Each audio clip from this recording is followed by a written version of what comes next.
Okay, good evening, everybody. It's a bit of a change to say that. Welcome to our State of the Union live coverage. We've got a power panel here. We've got Kyle Kalinske, who's joining us. We've got Emily Jashinsky. Ryan Grimm will be joining us shortly afterwards. But the four of us are going to break down kind of what we expect from the show, what we think some of the bigger policy announcements will be, some strategic leaks and excerpts, some of which have caused quite a bit of consternation here at the table regarding Gaza. I think you'll be hearing quite a little bit about that tonight. But before we get to that, we do want to say thank you to everybody who's a premium subscriber. As a reminder, we are doing a premium-only live stream after our State of the Union coverage. We'll have a short section, which will be public. We'll give you some public reaction to all of that, but then it's going to be a premium-only live stream. That is after that. It will be tonight, in which we will answer AMA live in the chat. We'll be interacting and all of that, so I think you guys will get a lot out of that. We have a State of the Union discount right now. We can go and put that up there on the screen. You can take advantage of that at breakingpoints.com, which they have right there. There are links in the chat. There's links down in the video. There's links everywhere that you could possibly be. breakingpoints.com. But with that, Krystal, I didn't know we were doing 25% off. That's pretty good. Yeah, it's a good deal, guys. I would say it's quite generous.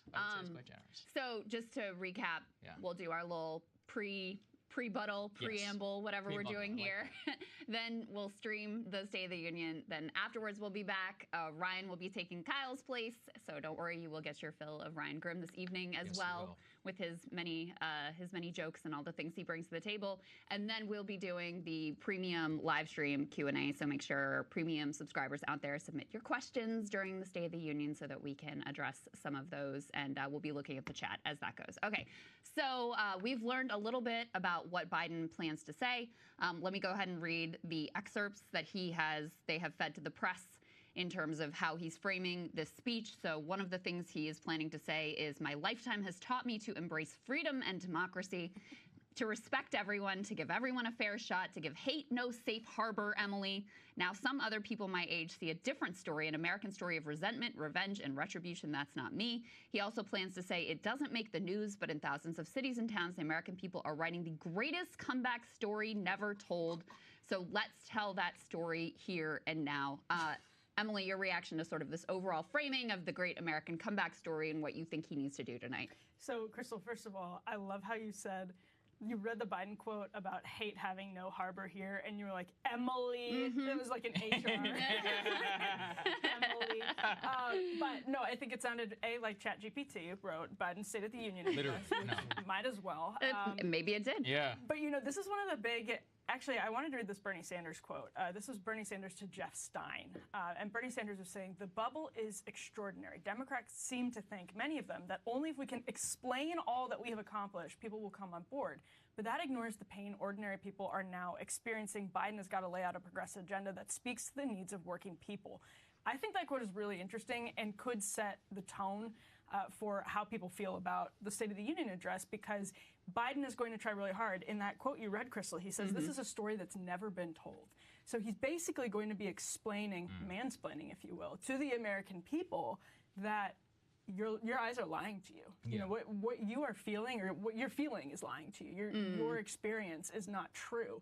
That doesn't seem like a successful way to approach this at all. I think Bernie's advice to Jeff Stein, and that quote to Jeff Stein, would be a much better approach than saying, you're not actually in pain because I fixed it.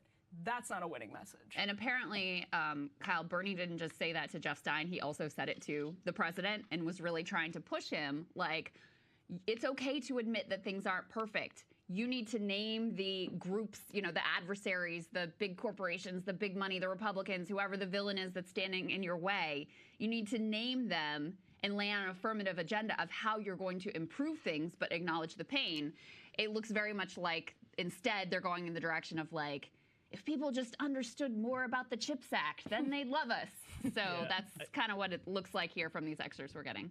That's never been Biden's style, though. Like, his style has never been the kind of class politics of Bernie and, like, I'm going to point out who the enemies are and I'm going to call them out and go after them. Yeah. He's always been, like, he perpetually lives in 1993.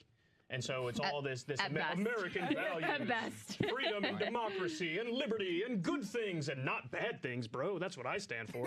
And like that's all he's got. So, Is it going to work? I don't know. It worked in 2020, but now's a very different time than 2020, and you get the sense that there's only so far a strategy like that can take you when you're like, no, seriously, guys, stuff is actually really, really good.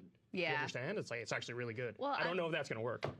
I mean, the thing that's hanging over all of this is just, I feel like a lot of the country is watching just to see if he can adequately get through the speech. Yeah, that's legitimately. Yeah, I mean, that's a big part of what I'm watching for, is not just, I'm interested in the content. Although, to be honest with you, a lot of the content is kind of fake because they always lay out this laundry list of I'm going to do this and I'm going to do that and I'm going to do the other. And the reality is they don't actually do what it takes, especially Joe Biden has not done what it takes to get a lot of those things through. They're not getting rid of the filibuster. They're unlikely to get a filibuster-proof majority in the Senate. So a lot of the laundry list is more of a unattainable wish list.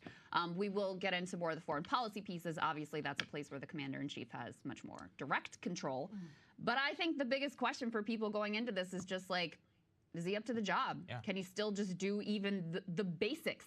And one thing he benefits from, Saagar, is the fact that the bar has been lowered as much as it could possibly be lowered. Yeah. So I think if he just delivers a speech that doesn't have any like notably embarrassing moments, that he's able to navigate the room physically, then that for him at this point kind of counts as a win. Yeah, I mean, we have some things that we can put up here just to give an example of how low he is. Let's put A2, please, up on the screen just to give everybody a taste of where Biden actually is in terms of his presidential approval rating. So what we have here in front of us is that 1956, this was President Eisenhower actually led at an approval rating of 75%, a plus 62. Joe Biden is one of the lowest in modern history. He is at 38%.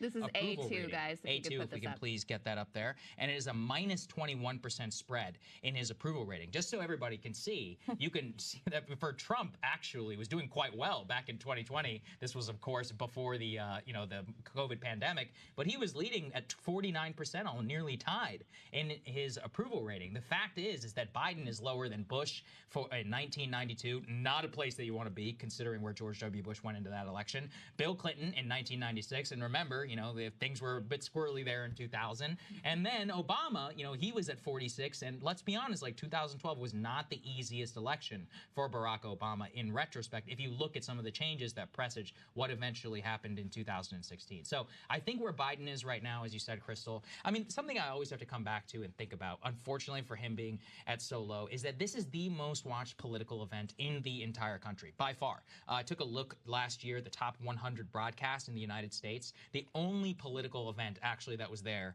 up with the NFL playoff games and all that, is the State of the Union. So if he can do a fine enough job, which Krystal, if I want to recall, 2022, we were all watching closely for that. That was immediately after the Russian invasion. We were like, well, you got to not hand it to him per se, but it's enough to kind of stem the tide. And that's probably the best we can hope for from him tonight. Let me float a controversial theory, and I'm curious what you guys think in response to it. So I've been noticing in every primary so far, Trump has consistently underperformed the polls, anywhere from 7 points to 10 points, depending on which state you look at. And that is consistent. It's in almost every state that's happening. And with Biden, his polls are horrifically low, and they've been horrifically low for a while. But to my surprise, in every election that he's like the head of the Democratic Party, Democrats have won. They have. They did well in the midterms, and they've done well in all the special elections. And, you could pin it on Roe v. Wade or whatever your theory is. But I think the race is actually closer than what the approval rating would indicate. Because I think there's a lot of people who would say, I'm not a fan of Joe Biden. I don't like Joe Biden. Are you going to vote for him? Well, yeah, we got to beat Trump, so I'm going to vote for him. No, I agree with you 100%. And let's actually stick on that. And Emily, you can back me up if you want to add some more, which is at the end of the day, Trump, his approval rating there was 49. Don't forget, before the 2020 election, it was 30-something. It was like, I think it was 39, something like that, roughly around where Biden is right now. My point being, though, he still won, some 75, 80 million votes or something like that in the 2020 election, because negative partisanship is what is able to drive a lot lot of these things. So approval rating is not the best barometer. It's one that we can just point to vis-a-vis all these other presidents, but it's a unique election where a lot of the people who do come out Democrat and who genuinely believe Biden is too old, that they don't, they barely even want to vote for him, they're doing it very, very reluctantly, are going to be doing so for issues like abortion and or stop the steal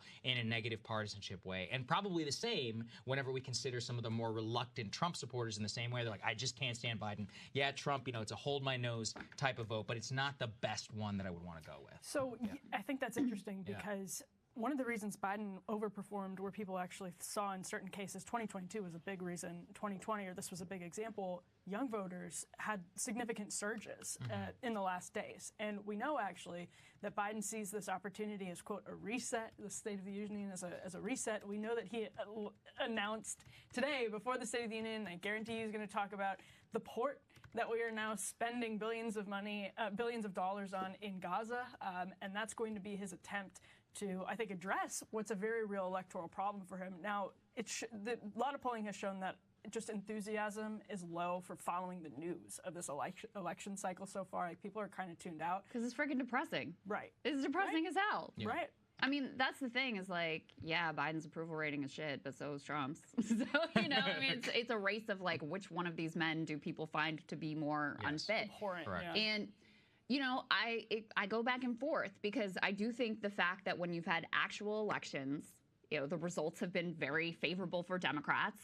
I don't think that's just cope when, people who are looking for the rosiest pictures for Democrats. I don't think that's just cope when they talk about that. Like, listen, when voters have showed up, they've been voting for Democrats because, you've got this IVF situation, and a lot of the guests tonight are going to be about abortion and IVF on the Democratic side, especially Dr. Jill Biden's guests are directly relevant to that. I'm sure that will make up a significant part of the speech. But I also feel like in a lot of those races, whether they're statewide races, whether they're local elections, whether they're ballot initiatives, you're much closer to this sort of like platonic ideal of the quote unquote generic Democrat. Yeah. And what we know is that generic Democrat does very well. And actually also generic Republican does very well against Joe Biden. But the question is, when it's actually Joe Biden, and when people have to, watch the process of aging, which is undeniable at this point, and, so you've got this issue with sort of normie independents who are just like, I don't know if he's up to the job.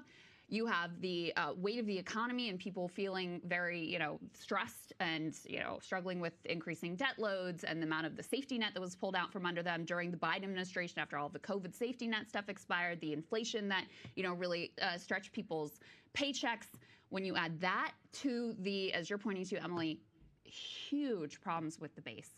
And not just Arab Americans, not just Muslim Americans, not just young people either. True. Not just young people. I mean, if you look at African Americans, which are obviously a key constituency for Democrats, it's not that they're all going to run over and vote for Donald Trump, but how many are going to stay home? How many are going to vote third party?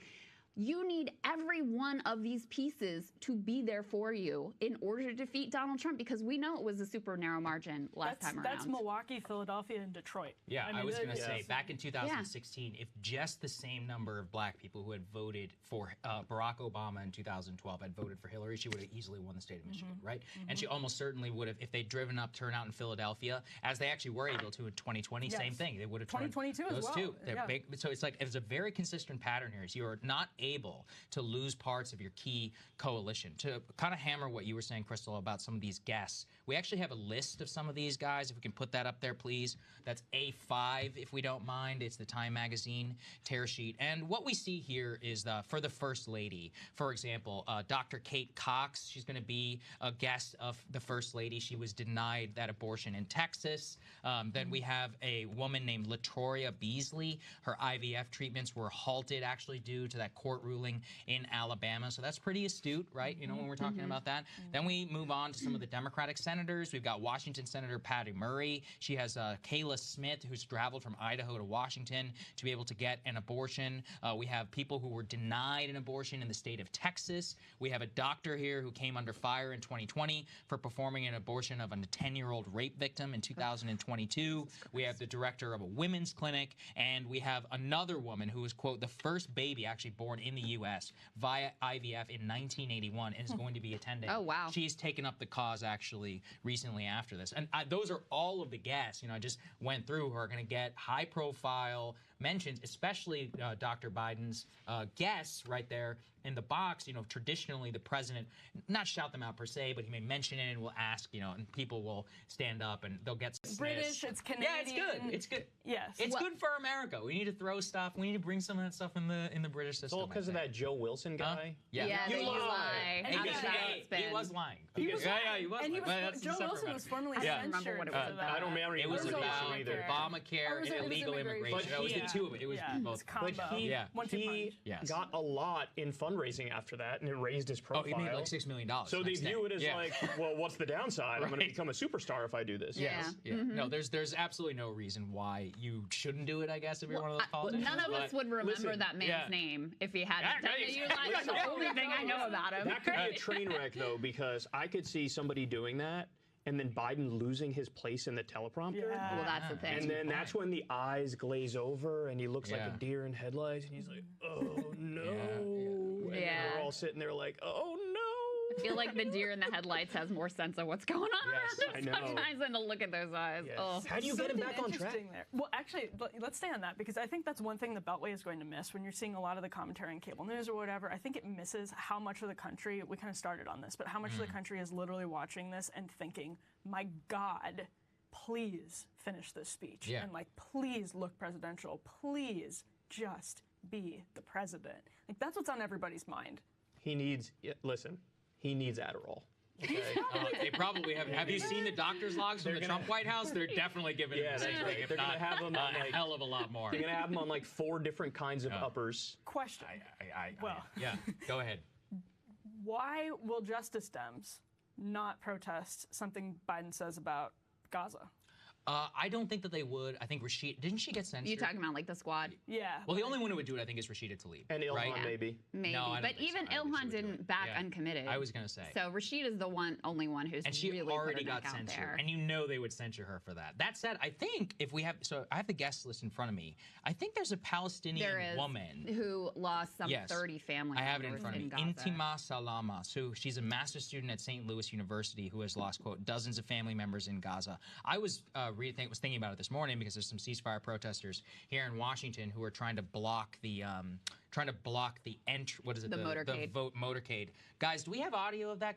Are we able to play that for people just to give people a taste? So this is Pennsylvania Avenue in Washington. It's the road that directly links the White House to Capitol Hill, which of course is right behind me. It's a real shot of Capitol Hill. It's A6.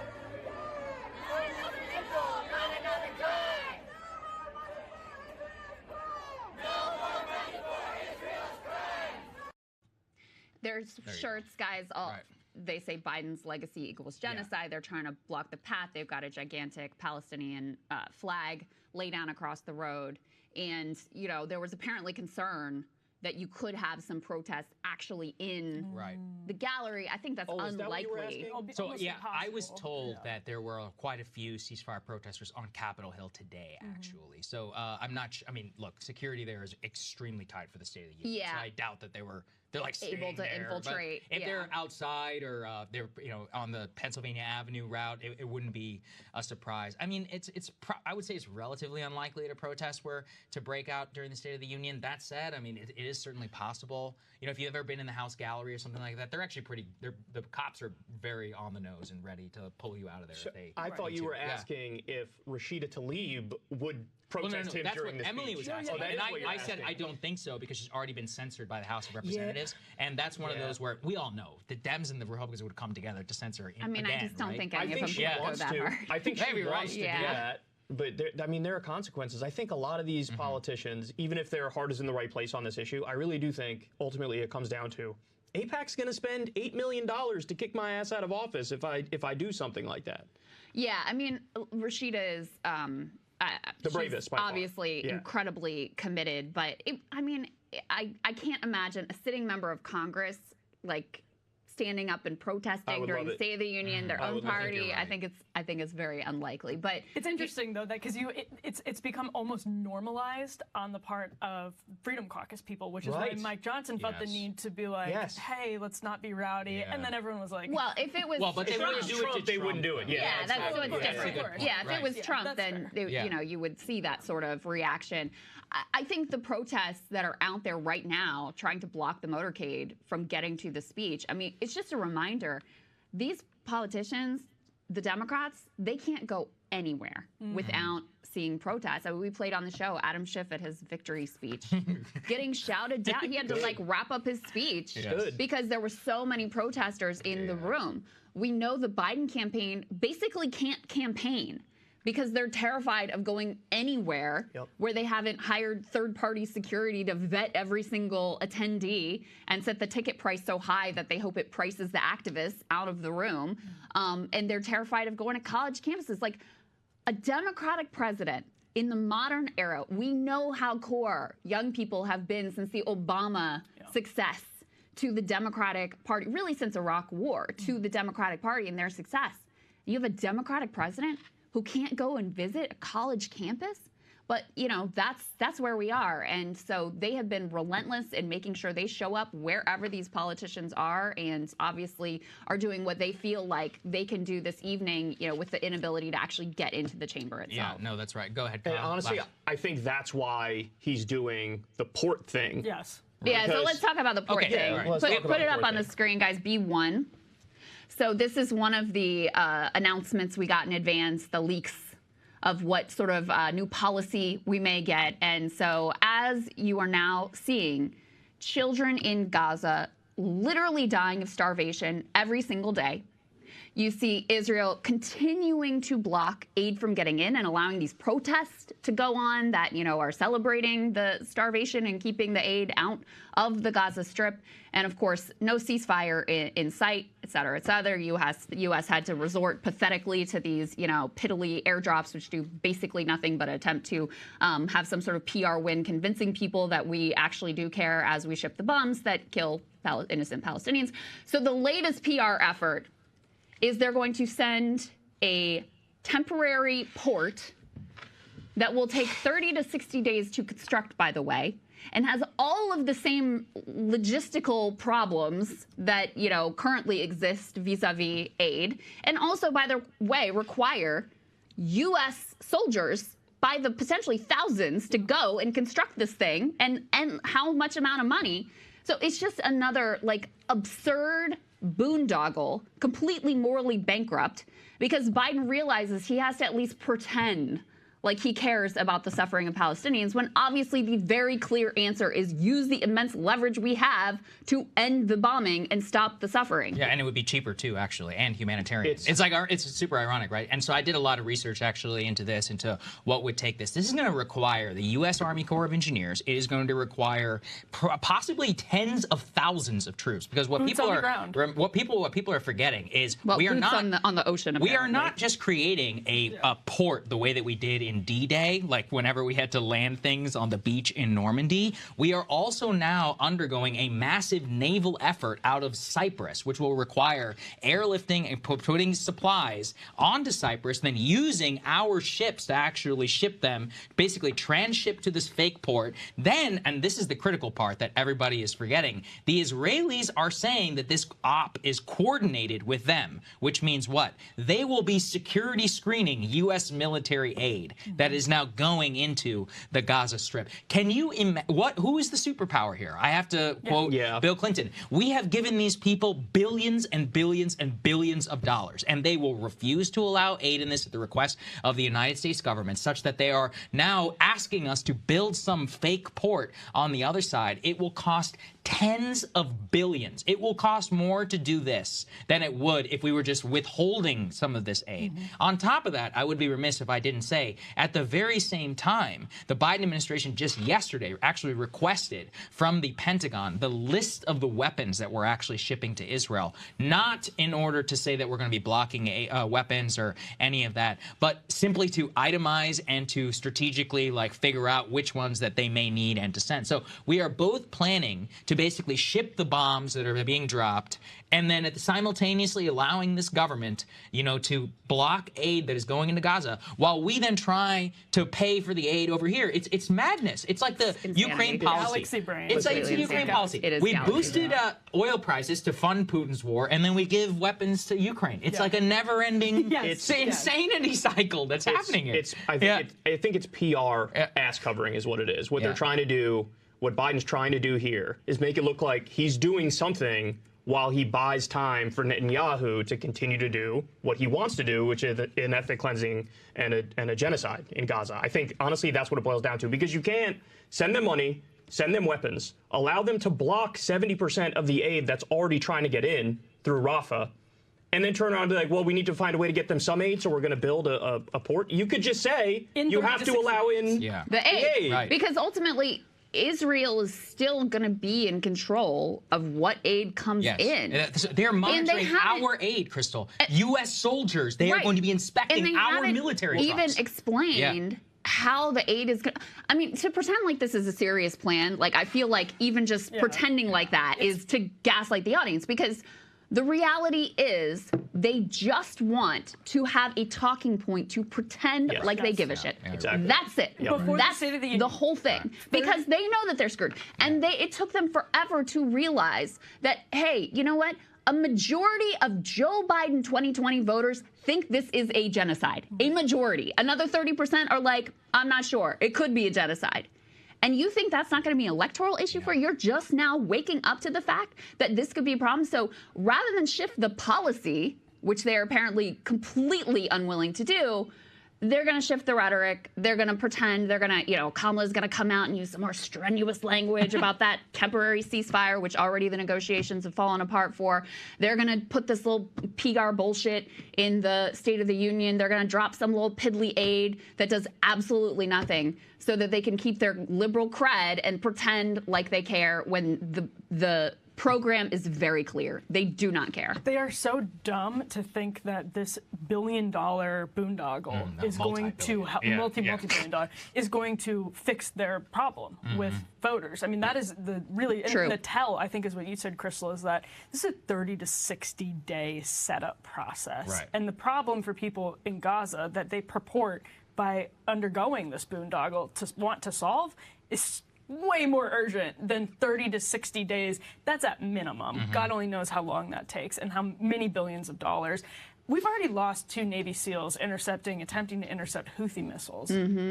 This is galaxy brain. 3 more in Jordan. 3 more in Jordan, that's right. And so it's putting Band-Aids on top of Band-Aids on top of Band-Aids. It's a multi-billion-dollar press release. If any of these people are killed, I'm gonna freak out. I'm actually gonna riot, because it's one of those where it's like they're completely unnecessarily sacrificed because the Israeli government won't let aid in. I mean, it's just we won't make them let it in. We won't make them let it in. And again, it'd be cheaper, it'd be safer, it would be more humanitarian, on every level. It's just you don't even need a ceasefire for the baseline of what I'm talking about. You just need to let this freaking aid in through the goddamn door, but they won't do it. I mean, the thing that really radicalized me, Krystal, I think people can tell I'm hopped up, is when they allow those bouncy castle protesters and then they take hostage families in downtown Tel Aviv and spray them like during the Jim Crow South with fire hoses. You're like, so we can get rid of protesters in Israel if we want to. And, even today, I was tweeting about this earlier, and I started getting all these bombarded messages by the pro-Israel right and the crowd and all this, and they're like, well, you guys are the ones who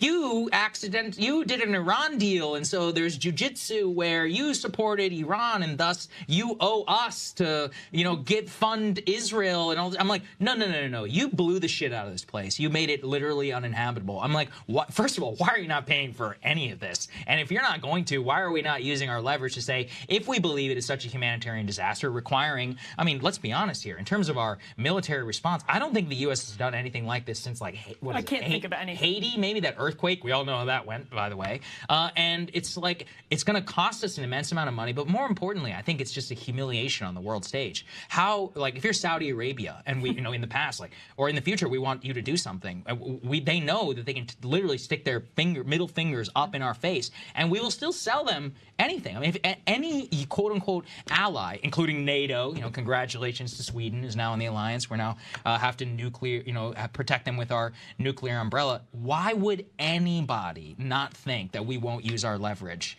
in order to extract something that we won't want? And this is on a humanitarian issue. Imagine something, different. So the precedent being set here is just horrible. And Israel is already blocking over 70% of the aid getting in. And there was a phenomenal article that laid out just how extreme what they're doing is.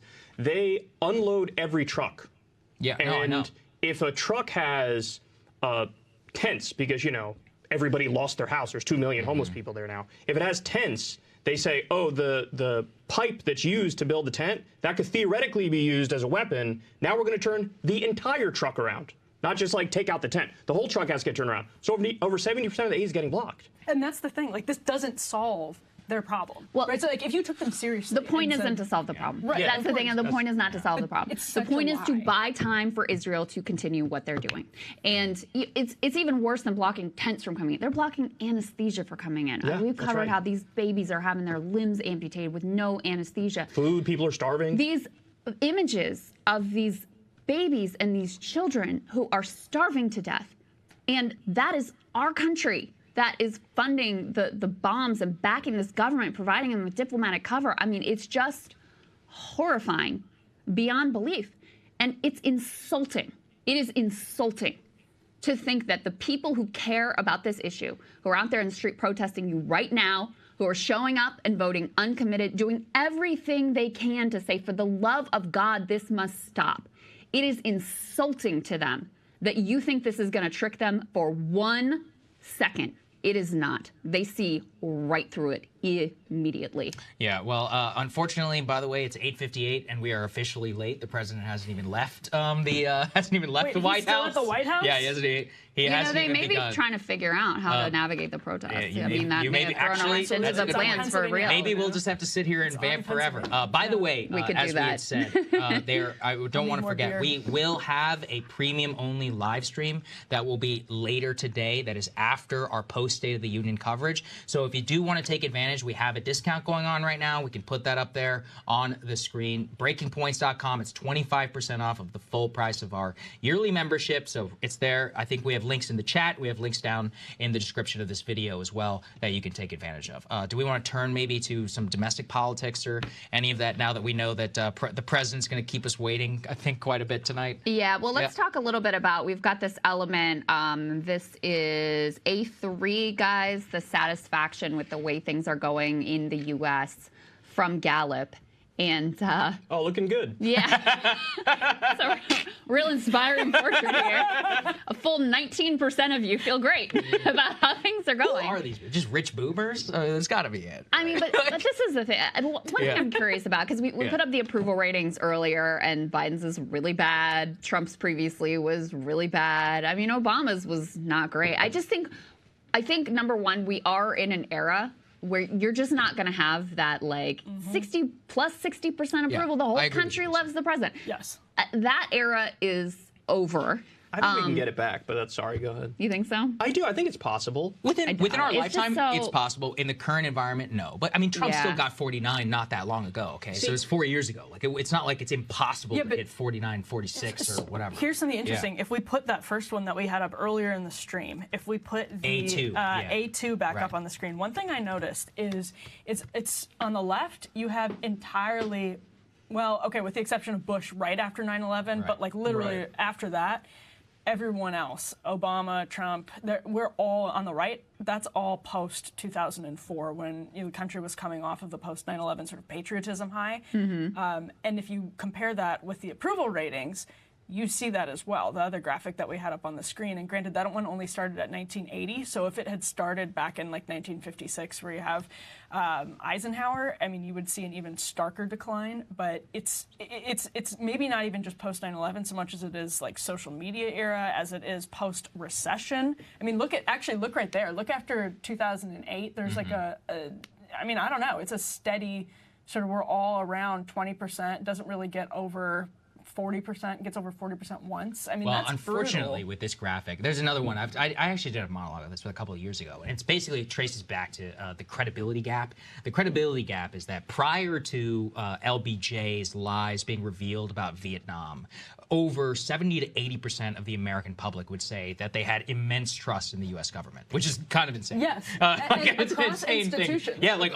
they were like, I trust the Supreme Court, I trust the president. I didn't vote for him, but I trust what the guy has to say. Yeah. CIA and all of that. The JFK assassination was still brewing in people's minds, and they hadn't fully come to terms with it. But when the lies in '68 became incredibly clear about Vietnam, on top of the Nixon insanity, the bombing of Cambodia, Watergate, that's really why when we saw on that right side of the screen, it's the post-Nixonian era. 1972 onward is kind of where we're in this slog together, on top of really a gutting of the social safety nets and others by Ronald Reagan, and some of the culture politics of that, which were immensely successful in the 1980 and the 1984 election, but they created a lot of social trust was fraying, and there's a lot of other they went up under Clinton, though, and Clinton did a lot to the social safety net. The reason why it went up under Clinton is because the economy was just booming. It was like one of those where internet. Well, it was like the dot-com bubble. That gets us to, so if you we need a good economic bubble. we need a new like tulip craze or something. Because of NVIDIA, we've got the AI chip boom right now. So we haven't had over 46% satisfaction with the way things are going in the U.S. That's the high. That's back in 2005, except for one time. And it was post 9/11. It was under Donald Trump. It was it was March of 2020. Yeah. But other than that, it's down beneath that every year since 2005. So let me give you guys a couple of updates that I'm gleaning here from various sources. Apparently, a lot of the Democratic women are continuing the Trump era tradition of dressing in suffragists white. Good. So brave. It's very brave. They wore white. They're sacrificing. Yeah. Krystal, it was not intentional. Yeah, Krystal did it. Not intentional. She knew. She's in on the joke.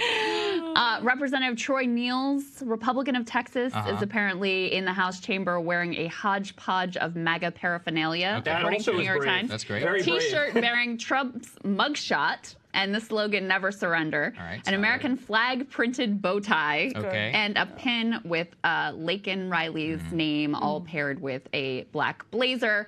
In addition, we do have one of the policies that the president is going to propose. He apparently wants to propose some increased taxes on corporations. It says from several angles, whatever that means. That includes increasing the corporate income tax rate, also the rate of a new minimum tax on large companies. Unsurprisingly, Republicans on the House Ways and Means Committee just declared those proposals dead on arrival. Close that S-Corp loophole, Biden. That's what he used to route his book sales through. He loves to talk about it. That carried interest loophole, we've been talking about that for years now. Everyone says they want to close over a decade. Yeah, except Kirsten Sinema, who is the only reason that it's currently still law, which is a whole. Yes, he actually got the 15% corporate minimum tax rate through in the IRA. Yeah, is one of his better. That's right. That's right. That's the book minimum tax, but there's actually quite a lot of loopholes, as you will be shocked to find out. Stunned. I will walk right off this set. It's actually very interesting. If we have some sidebar, since President Biden hasn't even left, that we have a sidebar. Yeah, we have a little bit of time here to go through some of the accounting things. It turns out, by the way, that big business is loving the IRA, the Inflation Reduction Act, because of a lot of the bonus depreciation elements which are in it. So if anybody wants to, they can go and Google. It's actually shocking because if you'll originally remember, the bill was only supposed to cost like $300 billion or something in terms of the actual tax credits that were spent within it, but they had since been rescored to some $3.6 trillion. And the reason why is because a lot of big business Fortune 500 companies are using a lot of the tax loopholes that Joe Manchin and others actually inserted into the IRA to lower their tax and to get away from exactly what you're talking about. This is the future no labels This is the unfortunate part. So let me say that putting the genocide aside, which is a difficult thing to do and is the reason why, that's just a moral red line way too far. I do have a purity test when it comes to supporting genocide, so that's a problem for me. But bold. That's so unreasonable. Your purity tester over here, disgusting. With regards to domestic policy, I think there are two areas in particular where Biden has been a genuine improvement over literally every president in my lifetime. Those are on antitrust and on labor. And Sean Fain, head of the UAW, who I think is an incredible, inspiring figure, and who has, not only did an incredible job with the Big Three negotiations, but also has sparked this wave of new organizing within the auto industry, including, with foreign companies here and potentially a Tesla and other places. He is going to be there as well. So it'll be interesting to see how much he leans into, those pieces, which I think have been genuine bright spots. The antitrust part in particular, and of course, Matt Stoller has been highlighting this like crazy. That has driven business insane. I mean, the Wall Street Journal is literally losing their minds over Lena Khan. I don't know how many op-eds they're up to at this point. They've done, I'm not even kidding you. 100. Like, it's insane. It is really like 100. Yes. It is an insane number of op-eds that they have done directly against her. They have a crush on me. I think this is why you see, people like Jamie Dimon and other corporate leaders that are sort of like, maybe you don't mind if Trump comes back. Because that, the shift in direction on antitrust, the shift in posture of the National Labor Relations Board has been incredibly important. So we'll see if those pieces are highlighted. But, I think the problem for them is even if you had a scenario where people start to feel better about the economy, and there's some more indications that, consumer confidence is a bit up and unemployment obviously is down. They've gotten wage growth at the bottom. There are some things they can definitely point to. But the problem is, even as those things have come into play, Biden's approval rating has just continued to go down. His poll numbers have continued to go down because people don't feel like he has anything in him that, could be positively benefiting, and they don't have any trust that he has the credibility or the strength or the willpower or anything to deliver for them. So, yeah, I mean, this is where the age issue just hangs over everything. That's the normie issue. Yeah, that's the normie issue. Is just 90% of people think he's too old, and they're right. Out of it. Yeah, I mean, they're right. Like you can't obscure reality. But, I mean, to be fair, if he wasn't doing the genocide in Gaza, I would probably still be defending him at this point, because like you pointed out, there's a number of things I could point to that I thought, I mean, even the withdrawing from Afghanistan, I know that was a long time ago, but that's something I gave him tremendous credit for, because the entire establishment was telling him not to do it, and he basically put his middle finger up. Whatever, $1,400 stimulus checks. He did a $15 minimum wage for federal employees and contractors. There's a whole bunch of policies, added 800,000 manufacturing jobs with the CHIPS Act and the infrastructure bill. So there's stuff that's good that I would defend, but to your point, once you cross that line of just like, you're arming and funding a genocide, what am I supposed to do? Well, so I think I'm supposed to sit here and argue for you till I'm blue in the face in that scenario? That's important, Kyle, because, for critical parts of constituencies, two people who might have come out and pulled a lever for him previously, you've also got several, though, others, economy going to be the number one reason what people are voting on. And when we come back to it, it's not just age, Krystal. I also think it comes back to the way that we talk about the economy in terms of politics. Like, well, I've talked about this previously. We'll be like, well, inflation is down 3% annually this quarter. People do not experience quarter by quarter inflation. Grocery prices are up 19% in the last 4 years. They remember what a price of something they used to buy was, and now they see what it is. And they don't experience the fact that it went down by 3 or it's only slightly increasing less. They're like, I still can't believe that this is so high. And then they look at their wages. Same with unemployment. The Biden people in particular, you're going to hear a lot about this tonight, guys. Unemployment rate. Unemployment rate is 4%. Unemployment rate is 4%. That's a great point. Okay, but their underemployment is very high. The fact is that your wages are not going as far. If you want to buy a house, you are screwed. We got 6-7% mortgage interest rates. The fact is the Fed is not going to cut them for at least till June, July, something like that. Housing inventory right now is crazy low. We did all these stories, Krystal, about rent inflation. Rent actually remains one of the key drivers that remains in inflation. The job market itself is one of those where we're seeing all kinds of seismic trends where we will see increase in white collar work, but that limited increase we saw in 2021 for a lot of working class wages and all that roughly is stalled, and it's slightly increasing, but not in the way that it was. So a lot of the optimistic things he kind of had going for him, so-called, in 2021 have either gone away or have just been so eroded by macroeconomic conditions that for normal people who just want to do very basic things like plan for their family and buy a house, it is probably more unattainable today than ever before. And that's not unemployment rate. That's a way bigger structure that we're talking about. That's all true. I mean, I think all of that is true. He's got these massive issues. But, at the same time, I think his opponent also has colossal issues that are like 100%. equally as big, right. whether it's the 91 criminal charges or, in a lot of these primaries, what you see is that Nikki Haley at 25% or 35% or something like that. But then you poll those people, and like more than half of those people are like, I'm not going to vote for Trump under any circumstance. And so we have all of these data points of the immense weakness of Biden, particularly his polling is horrific. But then for everything I could point out on that side, I look at Trump's and I'm like, man, this really is a race to the bottom because this guy's also got problems. Just one news update. It appears the president just arrived at the Capitol. So the White House pool that is traveling with President Biden, you guys will be note with this quote, they took the long way to avoid some of the protesters. I'm actually curious what route they ended up taking, Emily. That's some Looney Tunes ass response. Yeah, like, just go make it right there and go around. We went not the way that the president always goes just down Presidential Avenue. They say, quote, we saw not one single protester during the drive. So I actually am very curious what happened. Just as another note, and I'm looking at Twitter right now, and it looks like CNN and other major news outlets were covering the protests. But you have so to. yeah, I mean, it's just significant. No, they don't have to. They could have not done it. Okay, I'm surprised. if you're going to lock down the president's route, I mean, that is... Yeah, that's fair. It's also one of those, look, it's not impacting normal folks, right? It's not like people are driving in traffic or to the airport or whatever. It's like, it's the president. Like, it's one of those where Tony Blinken and Janet Yellen there on the screen. Two great luminaries. And actually, speaking of Janet Yellen, that's one thing I wanted to say, just to Saagar's point, is that, again, I'm looking at Fed data right now. I think this is really key.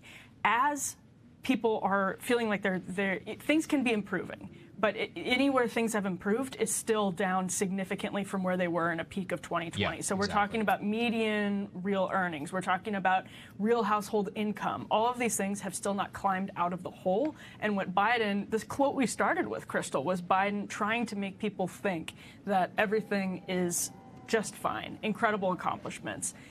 It's going to be a real hole for him to dig himself out of. Well, with all of the charismatic oratory firepower of the President of the United States, you don't think he can make that sale, Emily? I don't know. Wait, can I just point out one thing? Do you see how Sheila Jackson Lee is right there in the aisle? Yes. That is her thing. She apparently waits there for hours every year, and she says that this is one of the main ways that her constituencies, constituents Mayor feel Pete. like they're doing, like she's actually doing something, simply because she shakes the president's hand. Because she's visible. The State of the Union. Oh, there's Pete. Yeah. I see Pete. No. Look how short he is. Yeah, I think I spotted Elizabeth Warren back.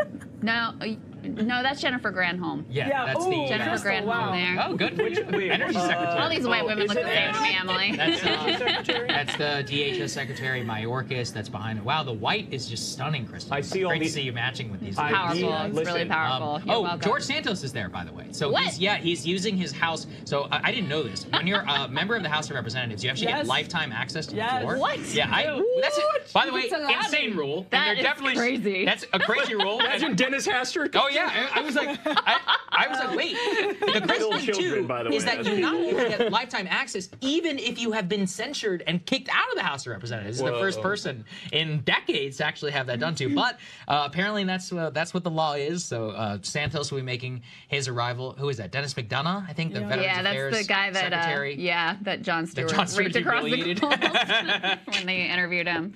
So anyway, all of the great luminaries of our nation there. Oh Very wait, who's the inspiring designated group. survivor? Now that I got to find it here. Yeah. All right, so you guys talk. One thing I learned actually today, I found this absolutely hilarious, is that when the State of the Union, derived from the Constitution, obviously started, George Washington and John Adams followed the tradition. They really set the tradition, but they followed what was in the Constitution, and they did it in person. Yeah. Thomas Jefferson gets into office, Didn't and he he's send like, a report? He's like, right. no. He's like, I'm not going down there. He thought it was too British. Yeah. He thought it was too much like the British Parliament for the President of the United States to go sort of talk and demand an agenda in person on the floor, in their space. And so from Jefferson until I think Woodrow Wilson, of course Woodrow freaking Wilson, from Jefferson till virulent racist Woodrow Wilson, from one racist to another, actually. Good point. It was always a written report. There you go. It's something Biden could consider. Wouldn't it be unprecedented to just send a damn letter? Oh, it would be so obvious, though, what he was doing if they decided to do that. It could have been an email. He's going to die in 17 seconds if he's writing it. You know what I just saw? If we had done a show today, I'm sure we would have covered this. The View now making the case that it would be, beneath the dignity of Joe Biden to debate Donald Trump because he's not a worthy opponent. No, he's an illegitimate candidate. It should be a law that they have to debate. I think Trump should have had to debate in in the primary, and I think now they should be legally 100%. required to debate each other in the general. That's the least you can do if you want to run the country. It's a big problem because Biden has been. Here's the issue: is it traces back to the Commission on Presidential Debates, which, by the way, is a hopelessly corrupt corporate institution, and it's complete bullshit. Trump is our only hope of taking. I was going to say, I have done multiple monologues here cheering Trump on for trying to destroy the CPD. The problem is that Biden has the perfect excuse because he'll be like, listen, I'll debate through the Commission on Presidential Debates. That said, Trump actually 2 days ago, and this is what caused the View reaction, is he said, I will debate Biden anytime, anywhere. I'll do it through the DNC. I'll do it through the CPD. Any organization you pick, and he's like, I'm willing to show up and I'm going to do it. So, guys, couple of updates. Emily had asked earlier about any protests from the members on the floor. It looks like Congresswoman Cori Bush, who I believe is the member who invited the Palestinian woman who lost, I think, more than 30 family members in this assault on Gaza. She is wearing a keffiyeh. The scarf Palestinian, it's synonymous with Palestinian. That's going to be a discourse. That's going to be a discourse. She has, I'm just looking at, she like posted a video. She's got a fan that says lasting ceasefire now. It looks like, you know, possible others will have those as well. Greg Cesar is wearing a ceasefire pin. He says, as your congressman, I'm advocating for an immediate lasting ceasefire in Gaza to guarantee the release of all hostages and safety for both Palestinians and Israelis. So I do think we'll see some things like that. I can certainly see Rashida also wearing keffiyeh potentially, or having, you know, the ceasefire now, you know, sign, something like that. I think I have some, I have the designated survivor. It's Miguel Cardona, the U.S. Secretary of Education. So didn't even know he was in the government. So. I have some breaking news for everybody. Oh, hit us. This is from The Onion. Biden crumbles to dust during State of the Union. That's what they just... Wait, you're saying this is not crumbles real? To dust. Not yet. Not yet, Emily. Give it a little bit. I'm trying to think of a good Dune reference that I can throw in here, but I can't think of anything immediately off the top of my head. Oh, it looks like we have the president coming in. I see the applause. Shuffling his way in. This could take a while, folks. You know who it is. Oh, that's Al. Oh, okay. Oh, that's right, because he was undergoing surgery. And they rushed him in to vote Mayorkas on impeachment. Mayorkas impeachment. That's Everybody right. don't get too excited because There's not only Debbie is he Dingle. old, but this man loves to shake hands and to be venerated. So this could actually take a while. How quickly are we going to know if he's on something? I'll say within the first minute. We already know. No, that's not true because he's had moments of deep lucidity that will be followed by. Do you remember the Afghanistan? And look at him right now. I always think about the Afghanistan. Looks press animated. conference. Yeah. Whenever he did that thing where he gave like a pretty forceful defense, and then he did that thing where he started slouching like this. That's when I was like, man, he's really lost. Okay, like, but in fairness, I'm also on something. I mean, I had a coffee at like 6 p.m. So. Yeah. It is. I mean, caffeine is a real drug, guys. I don't think it's quite the same thing. It is. Hey, we should get him some Zyn. I think if we gave him a sixer, a couple sixers up there. Joe, get yourself one of these bad boys. What is that? It's a vape. Sour apple vape. Does that really do it? What is that one? Is that like a Chinese? What they're flavor? all Chinese. Yeah, that's true. All right, let's put Biden back up on the screen here. I want to see. I want to see what's going on here. I only get we the don't want to miss finest any nicotine. moments. So there we got Schumer there. Ooh, his Who's he eyes, talking man. to? But this is to Kyle's question. Like. He does. Oh, that's Tim Burchett, the Republican, who actually just leaned over and tried to touch him. He looks peppy to you? I'm trying to see. He looks peppy. Listen, he looks peppy. Yeah. This man has been dreaming of this moment for his entire life. Like, since he was a little boy, you know? I mean, he won his Senate seat at the very minimum age. He was 29 years old when he was elected. It wasn't until he was sworn in that he was, you know, of age. And so how many times did he run for president before he was able to grab the brass ring? I mean, and that's why he's completely unwilling, despite the writing being on the wall, that a majority of Democrats want him to set aside. MTG right there in the Trump hat? I think it is. I'm assuming. Yeah, Are you yelling at him already? Actually, wait. I was going to say, she's in violation of House rules. Yeah. She should take that hat off. Right? She's already yelling at him? They're trying to give him some kind of a pin or something. Yeah. Well, he's going to avoid them. Yeah. I would avoid them too, to be fair. Who else? Is that? Probably barking some bullshit. You see your mouth moving, like nobody wants to hear from you. Wait, I mean, you know, it's not going to be drama. What is Kristen Sinema wearing tonight? That's the big question. Remember her? Remember her? What is it? What was her? She's wearing a Big Bird outfit last time with the big shoulders, and then who else? I think MTG also won some. She wore some fur monstrosity last time. Yes, she wore a I remember you guys that see being a bit of a controversy. They have the sign language person there. Do you guys remember? Oh, when that's right. The fake Obama. Yeah. was an amazing moment. faked his way next to the president of the United States and was faking all of the sign language. It says Biden border crisis. But the other ones say crisis. Lake and Riley. And that's what Marjorie Taylor Greene is talking to Joe Biden right now. And she's recording and he took a pin. Joe Biden just seemed to take the Lake and Riley pin. And it looks like MTG is she's filming. Is she recording it, potentially live streaming it? She's such a clout whore. So what? Good for her. Like, but she doesn't actually. But she doesn't actually like believe in anything. That's not it's just true, like cameras, get on me, get on me. Oh, look at me, I'm so wacky. I'll prove it. Marjorie Taylor Greene and Lauren Boebert were like dueling over who was going to impeach Biden and why. And instead of her signing on or Lauren Boebert signing on to the one Marjorie Taylor Greene already did, she was like, no, I'm going to do my own. And that just goes to show you, it's all about like, I want the headlines, I want the press. Sure, okay, it's the same they issue. are craven politicians. There's not. I mean, it's extra brazen with her. Yeah. Look at her. Come on, who are you kidding? Perfectly emblematic of the modern political system. Yeah, as really, I mean, Newt Gingrich, if we go back, was the one who really figured out how to work the cameras and sort of portended this moment in politics of it all being about the show. And who can get the most eyeballs? We were talking about Eli, Joe Wilson earlier, the only reason we know his name, et cetera.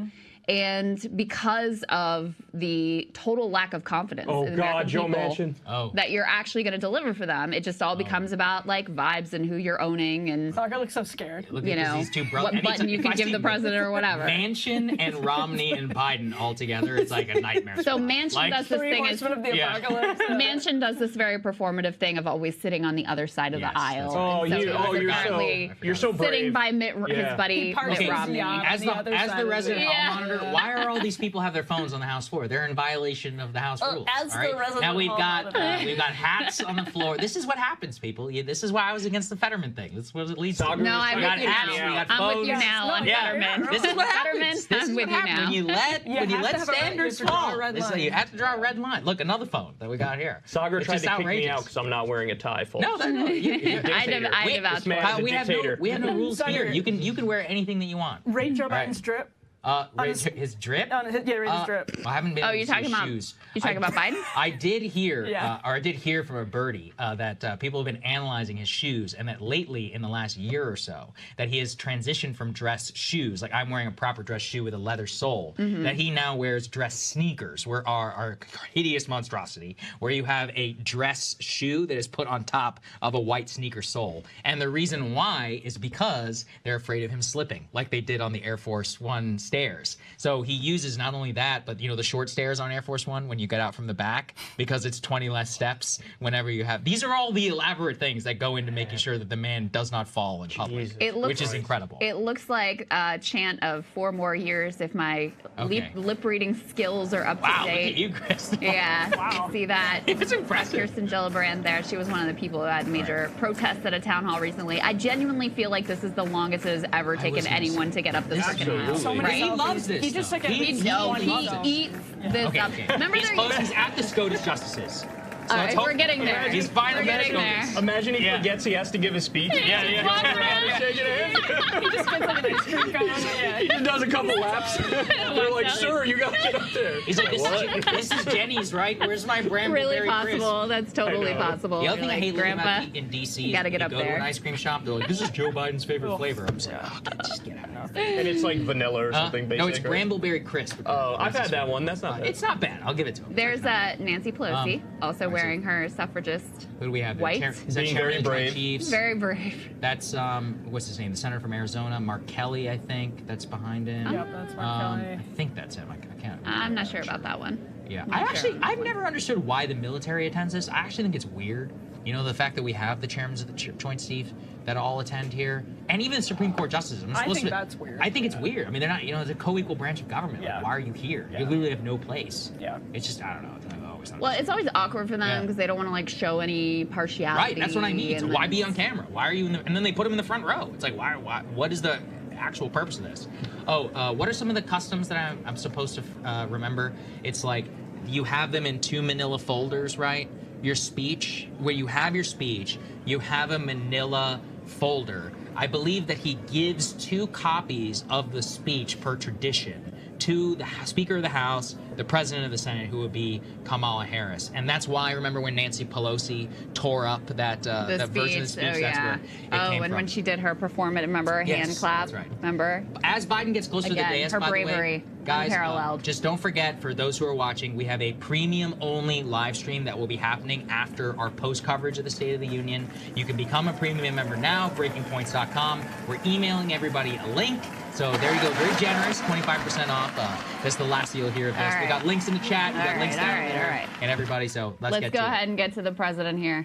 And we will be on the other side of this, which we're reacting. There we go. See, there he is. Handing off the those speech copies to Kamala and Speaker Johnson, who no one had ever heard of until who did he just salute? this All year. Right, we'll see you guys on the other side.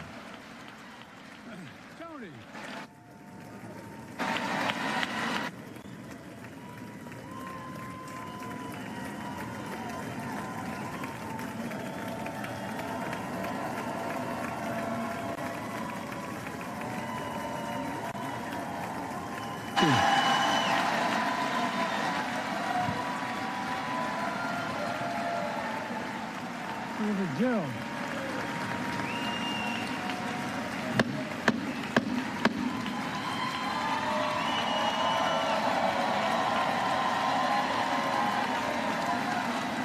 Good evening.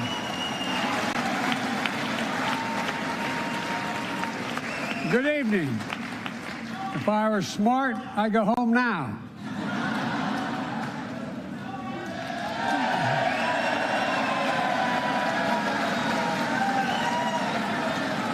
Mr. Speaker, Madam Vice President, members of Congress, my fellow Americans, in January 1941, Franklin Roosevelt came to this chamber to speak to the nation, and he said, "I address you at a moment unprecedented in the history of the Union. Hitler was on the march. War was raging in Europe. President Roosevelt's purpose was to wake up Congress and alert the American people that this was no ordinary time. Freedom and democracy were under assault in the world. Tonight, I come to this same chamber to address the nation. Now, it's we who face an unprecedented moment in the history of the Union. And yes, my purpose tonight is to wake up the Congress and alert the American people that this is no ordinary moment either. Not since President Lincoln and the Civil War have freedom and democracy been under assault at home as they are today. What makes our moment rare is that freedom and democracy are under attack both at home and overseas at the very same time. Overseas, Putin of Russia is on the march, invading Ukraine and sowing chaos throughout Europe and beyond. If anybody in this room thinks Putin will stop at Ukraine, I assure you he will not.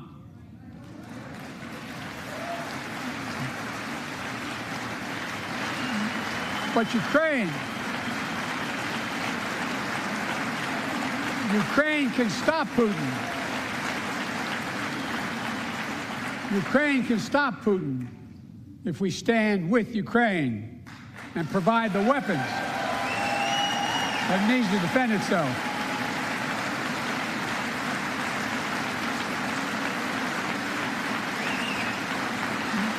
That is all. That is all Ukraine is asking. They're not asking for American soldiers. In fact, there are no American soldiers at war in Ukraine, and I'm determined to keep it that way. But now, assistance to Ukraine is being blocked by those who want to walk away from our world leadership. It wasn't long ago when a Republican president named Ronald Reagan thundered, "Mr. Gorbachev, tear down this wall."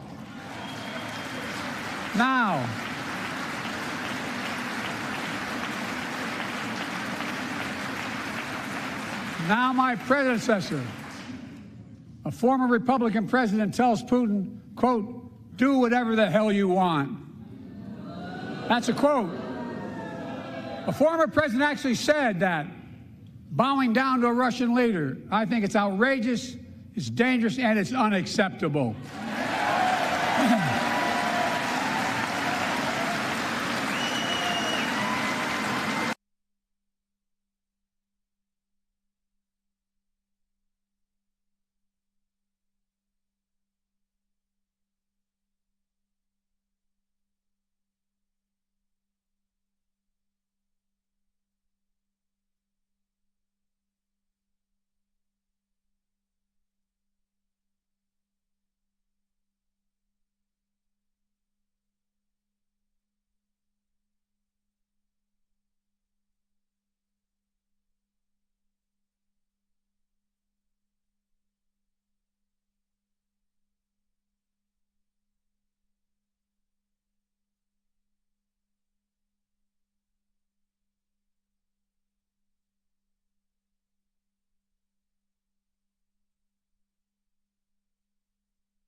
patriots.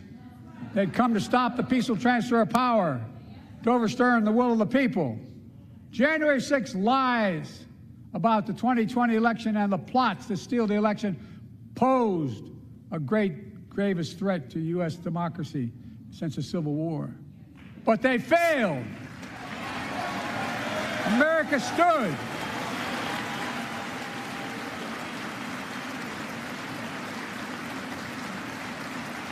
America stood strong, and democracy prevailed. We must be honest. The threat to democracy must be defended. My predecessor and some of you here seek to bury the truth about January 6th. I will not do that. This is the moment to speak the truth and to bury the lies. Here's the simple truth. You can't love your country only when you win.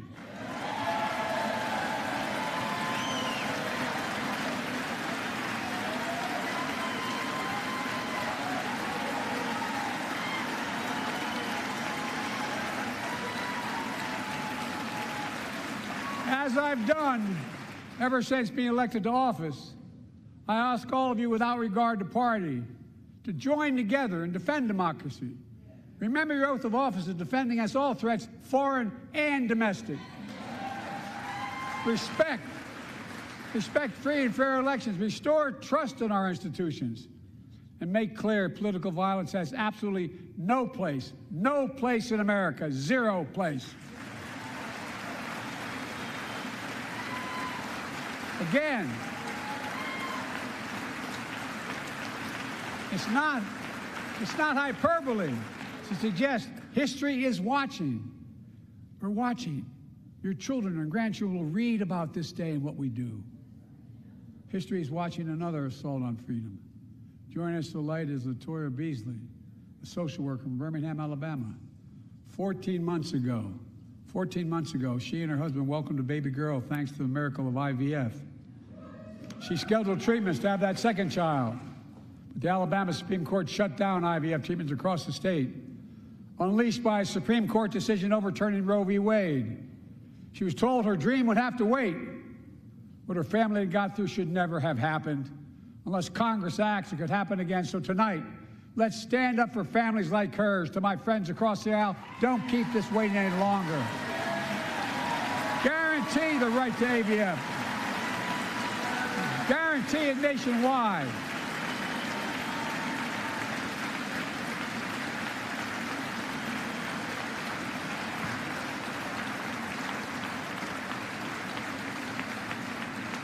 Like most Americans, I believe Roe v. Wade got it right. I thank Vice President Harris for being an incredible leader, defending reproductive freedom, and so much more.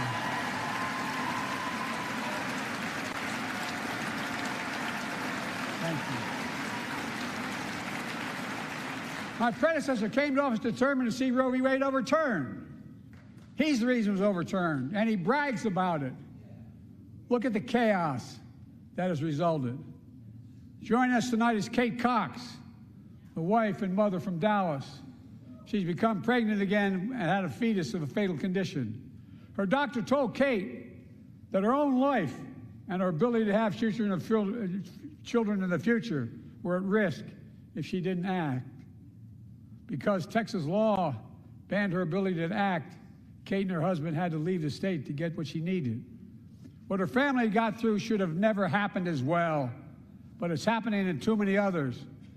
There are state laws banning the freedom to choose, criminalizing doctors, forcing survivors of rape and incest to leave their states to get the treatment they need. Many of you in this chamber and my predecessor are promising to pass a national ban on reproductive freedom. My God, what freedom else would you take away?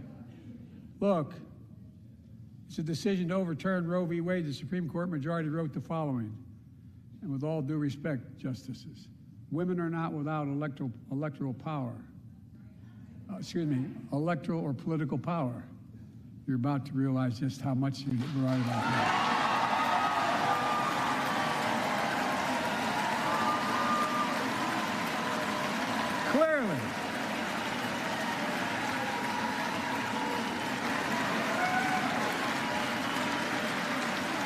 Clearly,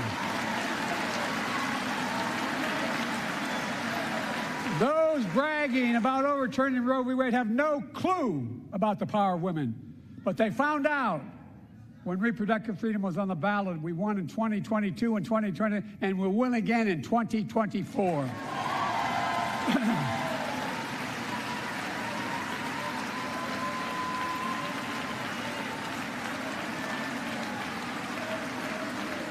If you, the American people, send me a Congress that supports the right to choose, I promise you, I'll restore Roe v. Wade as the law of the land again.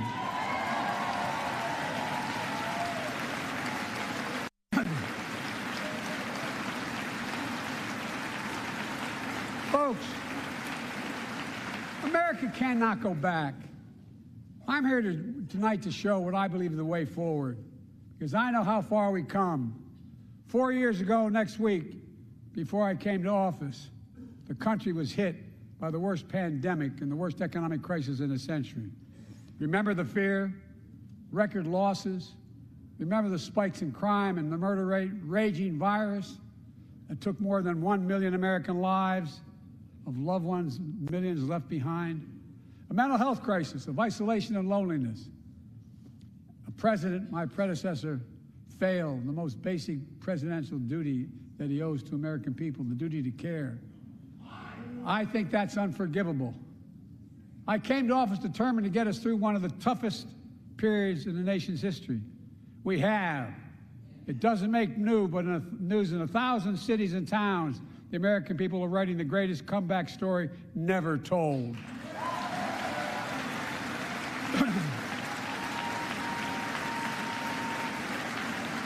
So let's tell the story here. Tell it here and now. America's comeback is building the future of American possibilities, building an economy from the middle out and the bottom up, not the top down, investing in all America, in all Americans, to make sure everyone has a fair shot, and we leave no one behind.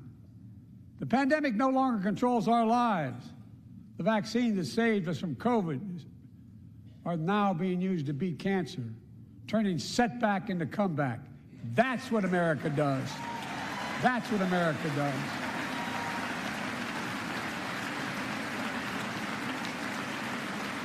Folks, my inherited economy is on the brink. Now our economy is literally the envy of the world. 15 million new jobs in just 3 years, a record, a record. Unemployment at 50-year lows. A record 16 million Americans are starting small businesses, and each one is a literal act of hope. With historic job growth and small business growth for Black and Hispanics and Asian Americans, 800,000 new manufacturing jobs in America and counting. Where is it written we can't be the manufacturing capital of the world? We are, we will. More people have health insurance today. More people have health insurance today than ever before. The racial wealth gap is as small as it's been in 20 years. Wages keep going up, inflation keeps coming down. Inflation has dropped from 9% to 3%, the lowest in the world, and tending lower.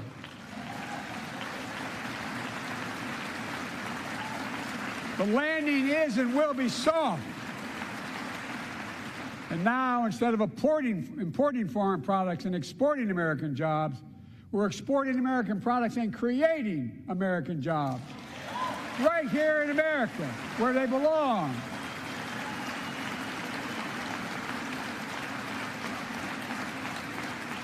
And it takes time, but the American people are beginning to feel it.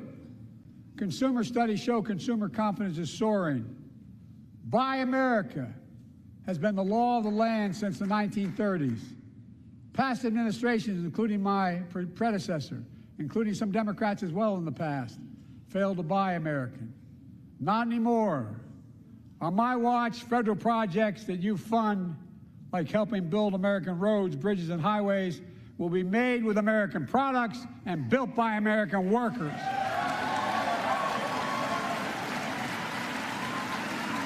Creating good-paying American jobs.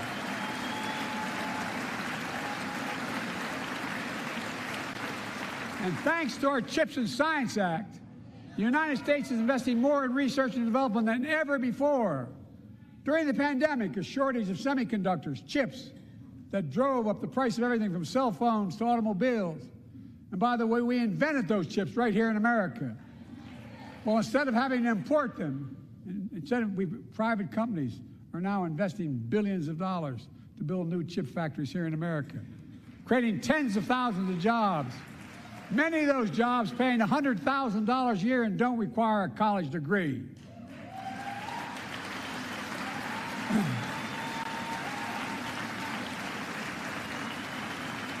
In fact, my policies have attracted $650 billion in private sector investment in clean energy, advanced manufacturing, creating tens of thousands of jobs here in America.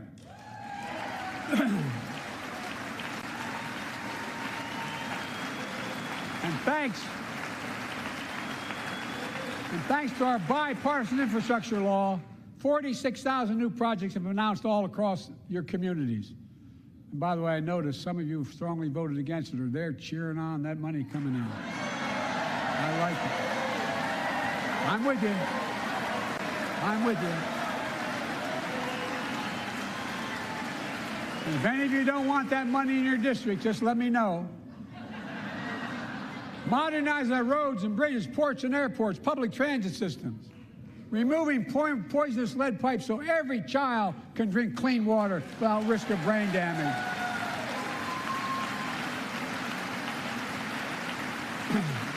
Providing affordable high-speed internet for every American, no matter where you live, urban, suburban, or rural communities, in red states and blue states. Record investments in tribal communities. Because of my investment in a family farm, because I invested in family farms led by my Secretary of Agriculture, who knows more about this than anybody I know, we're better able to stay in the family for those farms and their children and grandchildren won't have to leave home to make a living. It's transformative. The great comeback story is Belvedere, Illinois, home to an auto plant for nearly 60 years. Before I came to office, the plant was on its way to shutting down. Thousands of workers feared for their livelihoods. Hope was fading. Then I was elected to office, and we raised the Belvedere repeatedly with auto companies, knowing unions would make all the difference. The UAW worked like hell to keep the plant open and get these jobs back, and together we succeeded. Instead of auto factories shutting down, auto factories reopening, and new state-of-the-art battery factories being built to power those cars there at the same.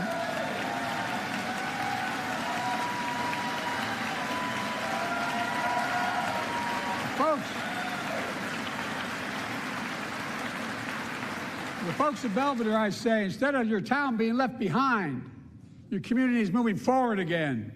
Because instead of watching auto jobs in the future go overseas, 4,000 union jobs with higher wages are building the future in Belvedere right here in America.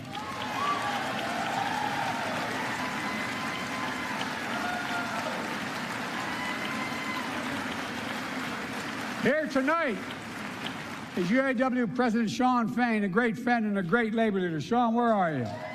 Stand up.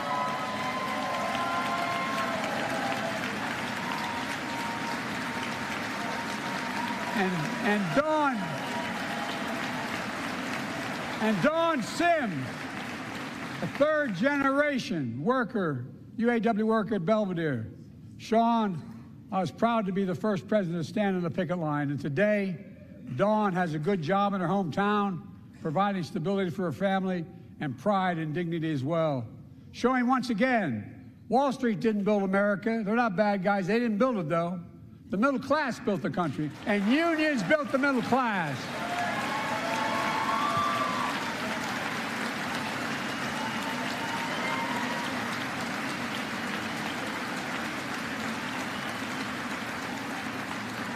I say to the American people, when America gets knocked down, we get back up.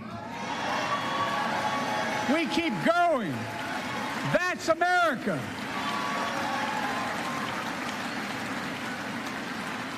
That's you, the American people. It's because of you America's coming back. It's because of you our future is brighter. It's because of you that tonight we can proudly say the state of our union is strong and getting stronger.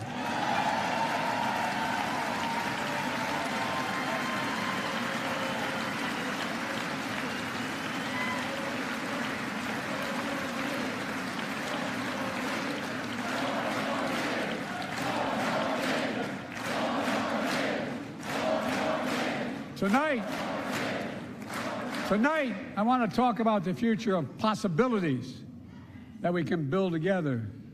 A future where the days of trickle-down economics are over and the wealthy and the biggest corporations no longer get all the tax breaks. And by the way, I understand corporations. I come from a state that has more corporations invested than every one of your states in the state of the United States combined.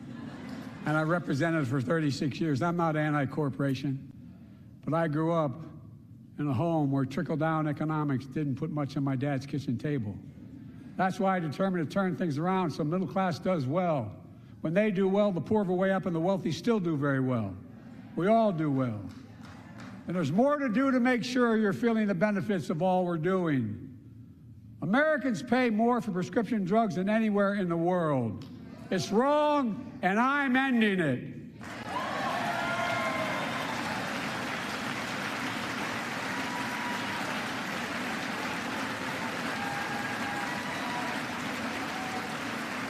With the law that I proposed and signed, not one of you Republican buddies voted for it, we finally beat Big Pharma. Instead of paying $400 a month or thereabouts for insulin with diabetes, and it only costs $10 to make, they only get paid $35 a month now and still make a healthy profit. And I want to, but what to do next? I want to cap the cost of insulin at $35 a month for every American who needs it. Everyone.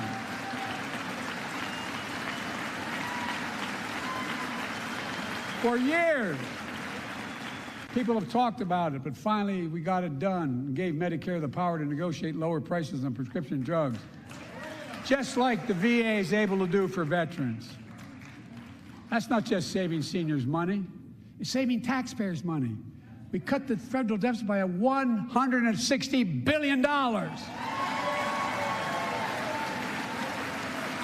Because Medicare will no longer have to pay those exorbitant prices to Big Pharma.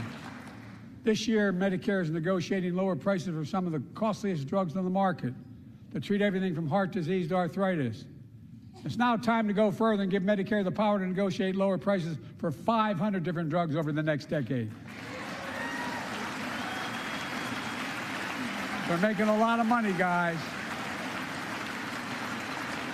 And they'll still be extremely profitable. Will not only save lives, it will save taxpayers another $200 billion. Starting next year, the same law caps total prescription drug costs for seniors on Medicare at $2,000 a year, even for expensive cancer drugs that cost $10,000, $12,000, $15,000. Now I want to cap prescription drug costs at $2,000 a year for everyone. Folks, I'm going to get in trouble for saying that, but if you want to get in Air Force One and fly to Toronto, Berlin, Moscow, well, even Moscow, probably. And bring your prescription with you, and I promise you I'll get it for you for 40% the cost you're paying now. Same company, same drug, same place. Folks, the Affordable Care Act, the old Obamacare, is still a very big deal.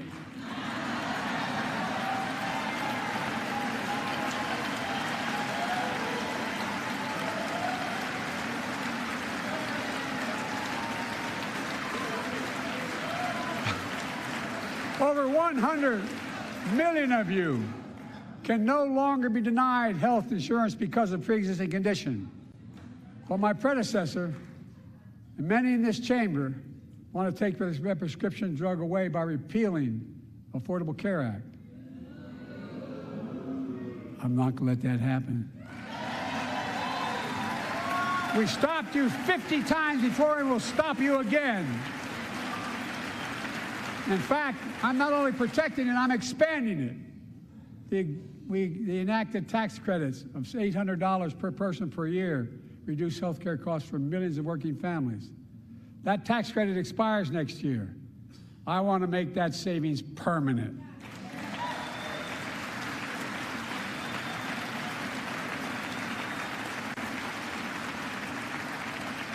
To state the obvious, women are more than half our population, but research on women's health has always been underfunded.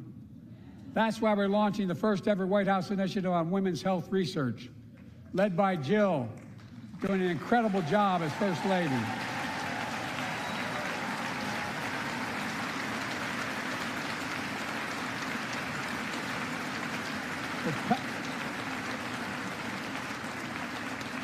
So pass my plan for $12 billion to transfer women's health research and benefit millions of lives all across America. I know the cost of housing is so important to you. If inflation keeps coming down, mortgage rates will come down as well, and the Fed acknowledges that. But I'm not waiting. I want to provide an annual tax credit that will give Americans $400 a month for the next 2 years as mortgage rates come down, to put toward their mortgages when they buy their first home or trade up for a little more space. Just for 2 years.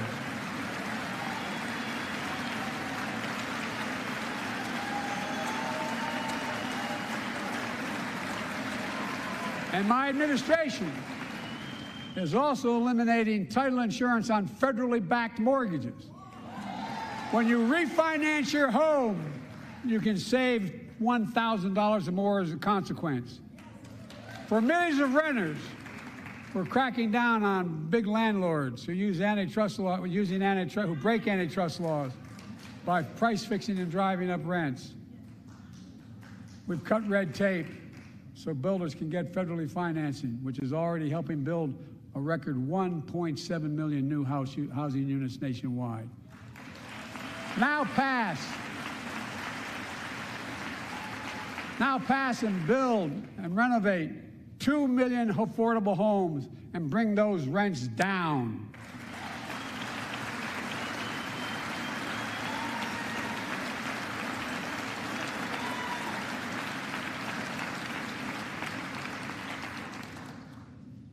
To remain the strongest economy in the world, we need to have the best education system in the world. And I, like I suspect all of you, want to give a child, every child, a good start by providing access to preschool for 3 and 4 years old. You know, I think I pointed out last year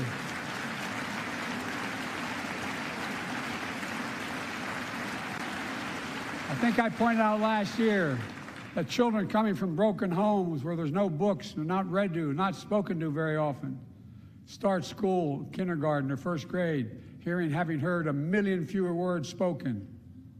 Well, studies show that children who go to preschool are nearly 50% more likely to finish high school, go on to earn a 2- and 4-year degree, no matter what their background is.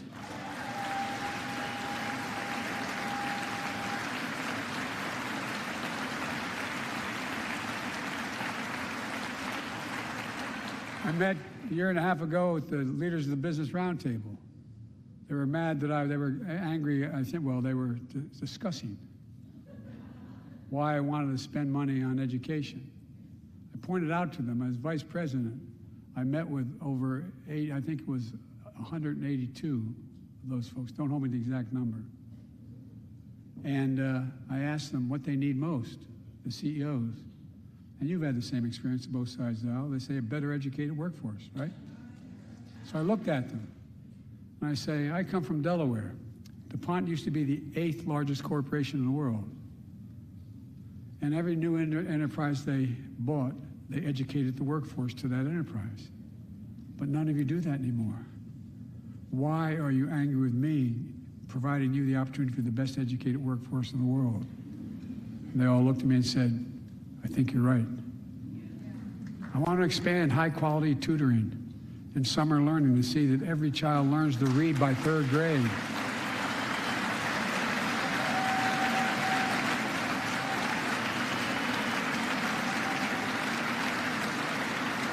I'm also connecting local businesses and high schools so students get hands-on experience and a path to a good-paying job, whether or not they go to college. And I want to make sure that college is more affordable. Let's continue increasing the Pell Grants to working and middle-class families and increase record investments in HBCUs and minority-serving institutions, including Hispanic institutions.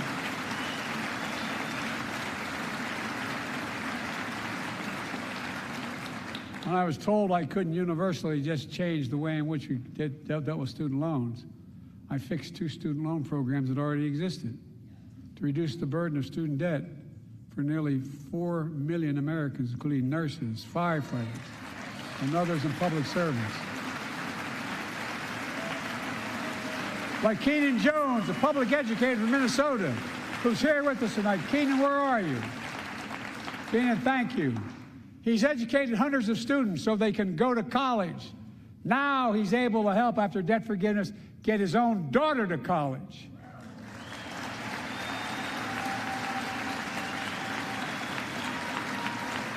And folks, look, such relief is good for the economy because folks are now able to buy a home, start a business, start a family. While we're at it, I want to give public school teachers a raise.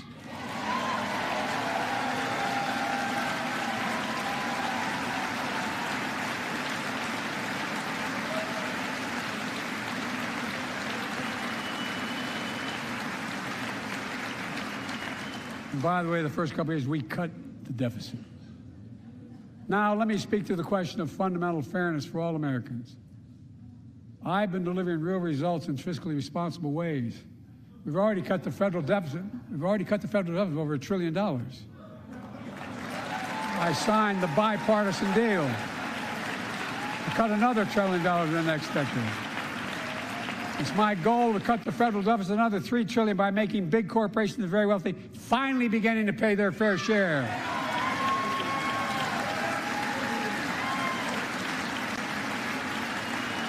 Look, I'm a capitalist. If you want to make or can make $1 million or millions of bucks, that's great. Just pay your fair share in taxes. A fair tax code is how we invest things to make this country great. Healthcare, education, defense, and so much.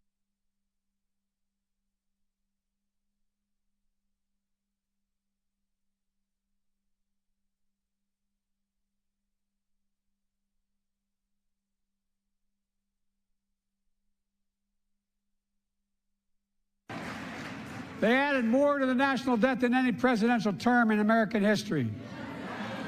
Check the numbers. Folks at home, does anybody really think the tax code is fair? No. Do you really think the wealthy and big corporations need another $2 trillion tax break? No. I sure don't. I'm going to keep fighting like hell to make it fair. Under my plan, nobody earning less than $400,000 a year will pay an additional penny in federal taxes. Nobody, not one penny. And they haven't yet. In fact, the child tax credit I passed during the pandemic cut taxes for millions of working families and cut child poverty in half. Restore that child tax credit. No child should go hungry in this country. The way to make the tax code fair is to make big corporations and the very wealthy begin to pay their fair share. Remember in 2020, 55 of the biggest companies in America made $40 billion and paid zero in federal income tax. Zero. Not anymore. Thanks to the law I wrote and we signed, big companies have to pay a minimum of 15%. But that's still less than working people pay in federal taxes. It's time to raise corporate minimum tax to at least 21%.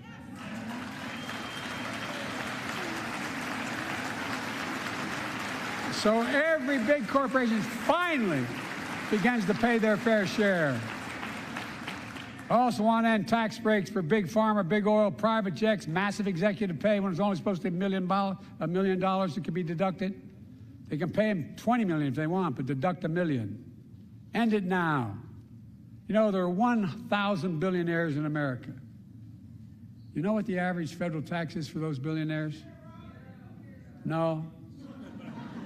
They're making great sacrifices, 8.2%. That's far less than the vast majority of Americans pay. No billionaire should pay a lower federal tax rate than a teacher, a sanitation worker, or a nurse.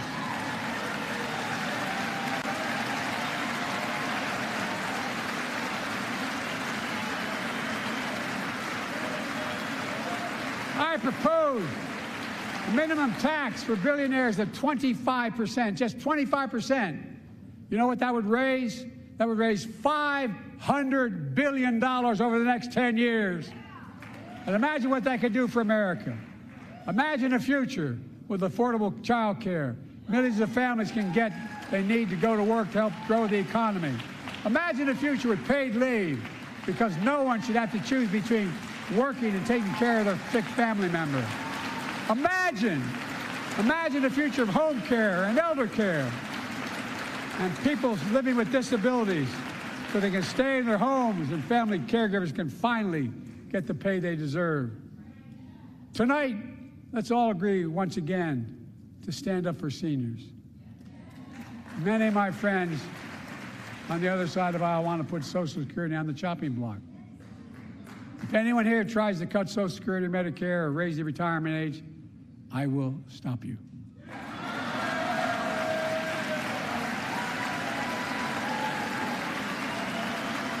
The working people who built this country pay more into Social Security than millionaires and billionaires do. It's not fair. We have two ways to go. Republicans can cut Social Security and give more tax breaks to the wealthy. That's the proposal. Oh no, you guys don't want another $2 trillion tax cut?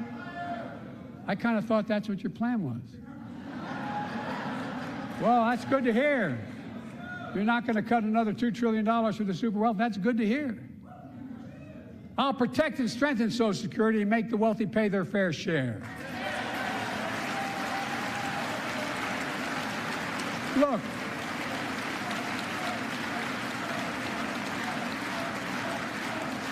too many corporations raise prices to pad their profits, charging more and more for less and less. That's why we're cracking down on corporations that engage in price gouging and deceptive pricing, from food to healthcare to housing.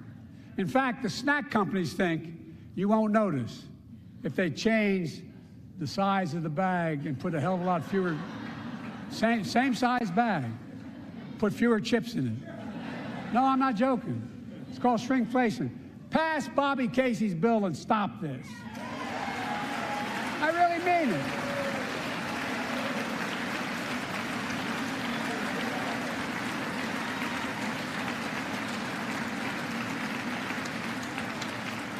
You probably all saw that commercial on Snickers bars. You get charged the same amount, and you got about, I don't know, 10% fewer Snickers in it. Look, I'm also getting rid of junk fees. Those hidden fees at the end of your bill that are there without your knowledge. My administration announced we're cutting credit card late fees from $32 to $8.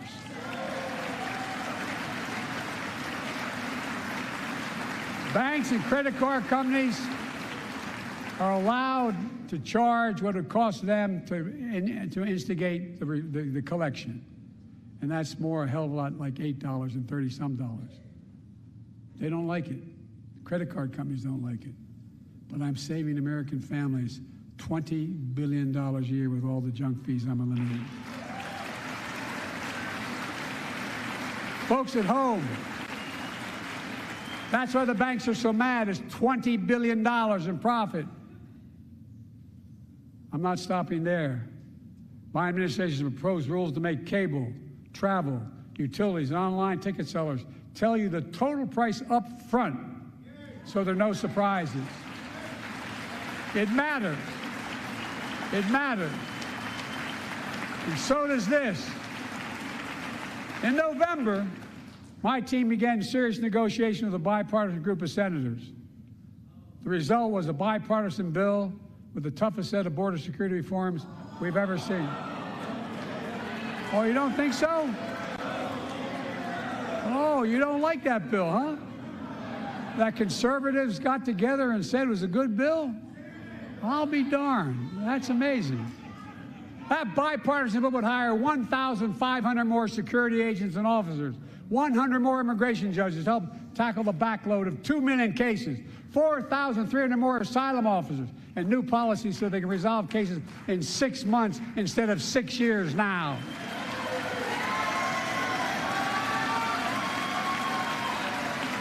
What are you against? 100 more high-tech drug detection machines to significantly increase the ability to screen and stop vehicles smuggling fentanyl into America. That's killing thousands of children. This bill would save lives and bring order to the border. It will also give me and any new president new emergency authority to temporarily shut down the border when the number of migrants at the border is overwhelming. The Border Patrol Union has endorsed this bill. The Federal Chamber of Commerce is, yeah. You're saying low. Look at the facts. I know you know how to read.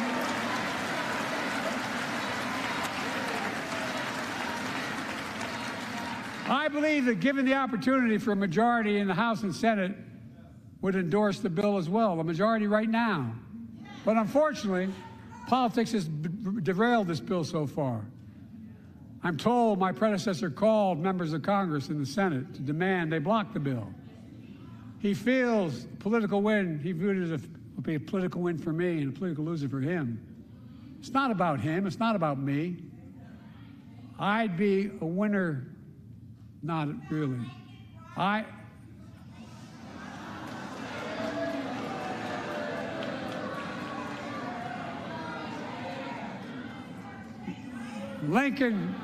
Lincoln Riley, an innocent young woman who was killed by an illegal. That's right. But how many of the thousands of people being killed by illegals? To her parents, I say, my heart goes out to you, having lost children myself. I understand.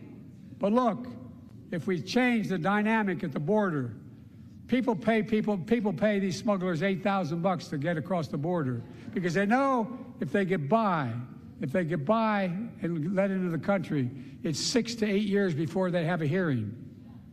And it's worth taking the chance of the $8,000. But if it's only 6 weeks, the idea is it's highly unlikely that people will pay that money and come all that way knowing that they'll be able to be kicked out quickly. Folks, I would respectfully suggest my Republican friends owe it to the American people, get this bill done. We need to act now.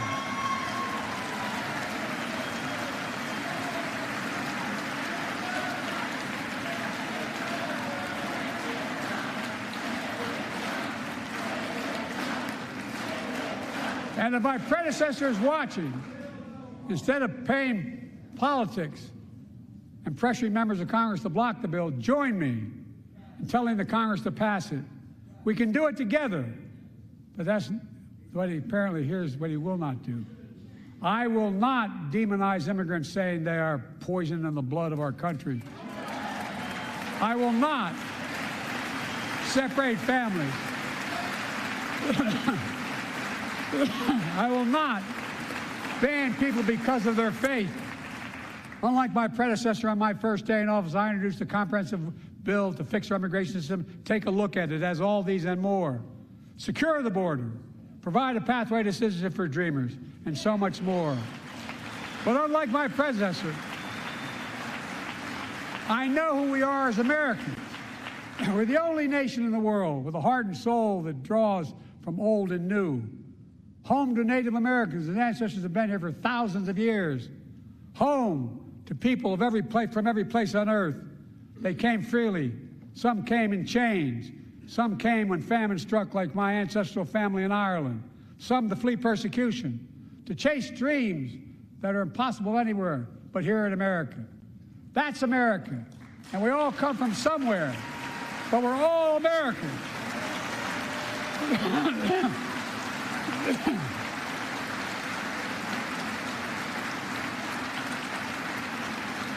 Look, folks, we have a simple choice. We can fight about fixing the border, or we can fix it. I'm ready to fix it. Send me the border bill now.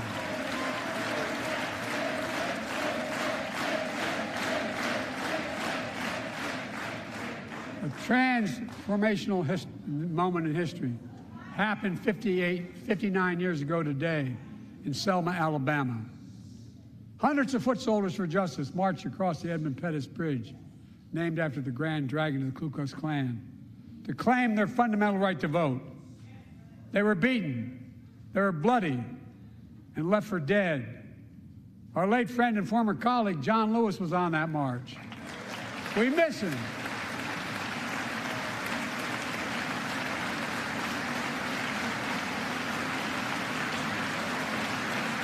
But joining us tonight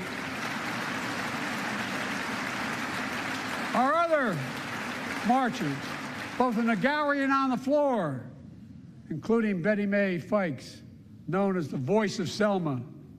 The daughter of gospel singers and preachers, she sang songs of prayer and protest on that bloody Sunday to help shake the nation's conscience. 5 months later, the Voting Rights Act passed and was signed into law.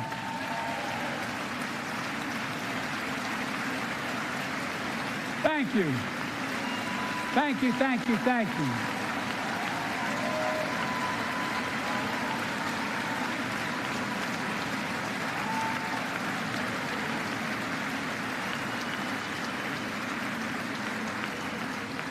But 59 years later, there are forces taking us back in time. Voter suppression, election subversion, unlimited dark money, extreme gerrymandering.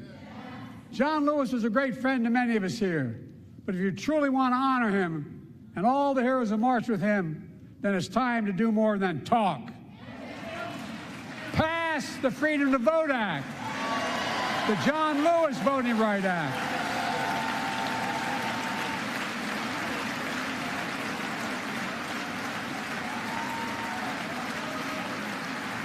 And stop denying another core value of America, our diversity across American life. Banning books, it's wrong. Instead of erasing history, let's make history. I want to protect fundamental rights. Pass the Equality Act. And my message to transgender Americans, I have your back. Pass the PRO Act for workers' rights. Raise the federal minimum wage, because every worker has a right to a decent living more than $7 an hour. We're also making history by confronting the crisis, not denying it. I don't think any of you think there's no longer a climate crisis. At least I hope you don't. I'm taking the most significant action ever on climate in the history of the world. I'm cutting our carbon emissions in half by 2030, creating tens of thousands of clean energy jobs, like the IBEW workers building and installing 500,000 electric vehicle charging stations. Conserving 30% of America's lands and waters by 2030. And taking action on environmental justice, fence-line communities smothered by the legacy of pollution. And pattern after the Peace Corps and AmeriCorps, I launched the Climate Corps to put 20,000 young people to work in the forefront of our clean energy future. I'll triple that number in a decade.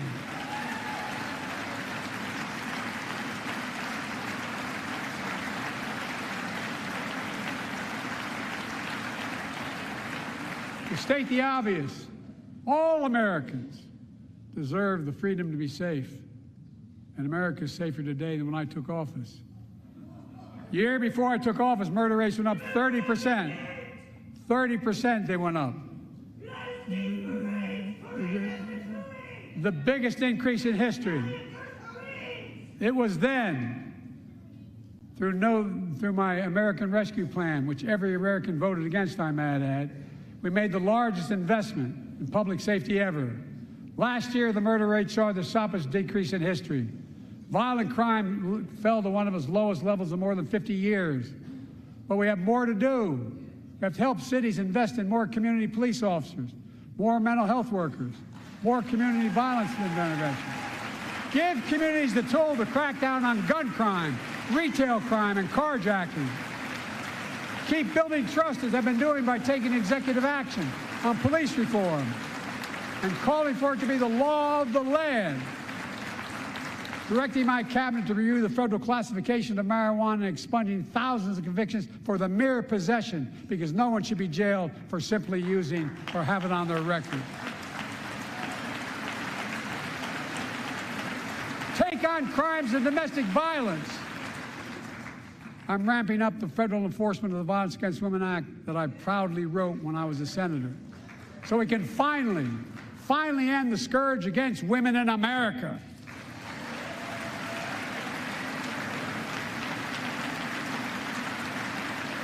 There are other kinds of violence I want to stop. With us tonight is Jasmine, whose 9-year-old sister Jackie was murdered with 21 classmates and teachers in an elementary school in Uvalde, Texas. Very soon after that happened, Jill and I went to Uvalde for a couple of days. We spent hours and hours with each of the families. We heard their message, so everyone in this room, in this chamber, could hear the same message. The constant refrain, and I was there for hours meeting with every family. They said, do something. Do something. Well, I did do something by establishing the first ever Office of Gun Violence Prevention in the White House that the Vice President is leading the charge. Thank you for doing it.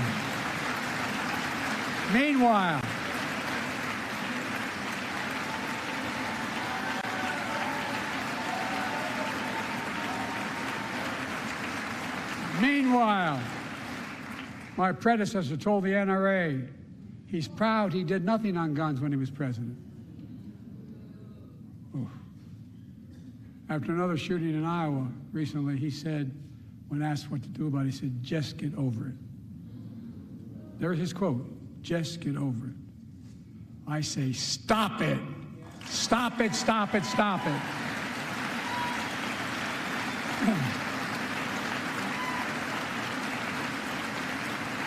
I'm proud we beat the NRA when I signed the most significant gun safety law in nearly 30 years because of this Congress. We now must beat the NRA again. I'm demanding a ban on assault weapons and high-capacity magazines. Pass universal background checks. None of this. I taught the Second Amendment for 12 years. None of this violates the Second Amendment or vilifies responsible gun owners. You know, as we manage challenges at home, we're also managing crises abroad, including in the Middle East. I know the last 5 months have been gut-wrenching for so many people, for the Israeli people, for the Palestinian people, and so many here in America. This crisis began on October 7th with a massacre by a terrorist group called Hamas, as you all know.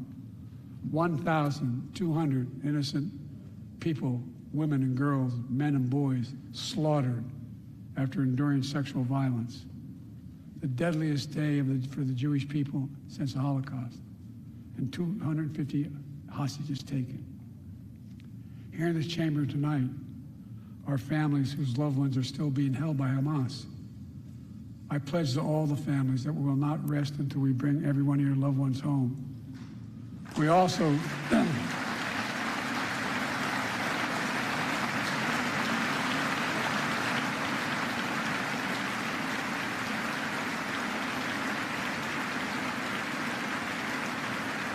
We will also work around the clock to bring home Evan and Paul, Americans being unjustly detained by the Russians and others around the world.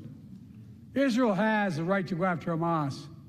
Hamas ended this conflict by releasing hostages, laying down arms, could end it by releasing the hostages, laying down arms, and surrendering those responsible for October 7th.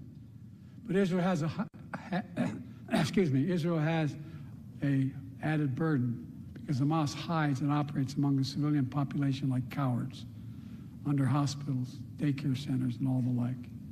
Israel also has a fundamental responsibility, though, to protect innocent civilians in Gaza.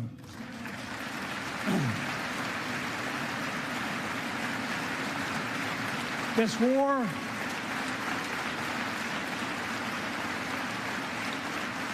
has taken a greater toll on innocent civilians than all previous wars in Gaza combined. More than 30,000 Palestinians have been killed, most of whom are not Hamas. Thousands and thousands of innocent women and children, girls and boys, also orphaned. Nearly 2 million more Palestinians under bombardment or displacement. Homes destroyed, neighborhoods in rubble, cities in ruin, families without food, water, medicine. It's heartbreaking.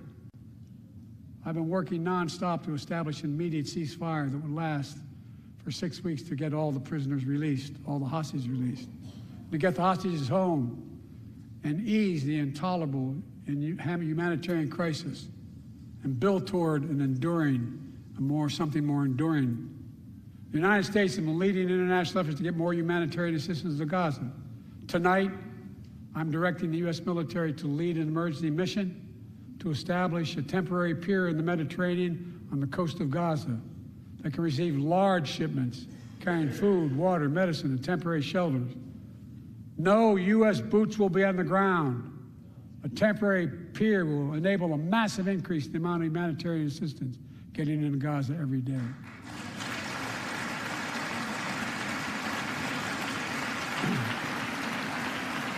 And Israel must do its part. Israel must allow more aid into Gaza to ensure humanitarian workers aren't caught in the crossfire. They're announcing they're going to have a crossing in northern Gaza. To the leadership of Israel, I say this: humanitarian assistance cannot be a secondary consideration or a bargaining chip. Protecting and saving innocent lives has to be a priority. As we look to the future, the only real solution to the situation is a two-state solution over time.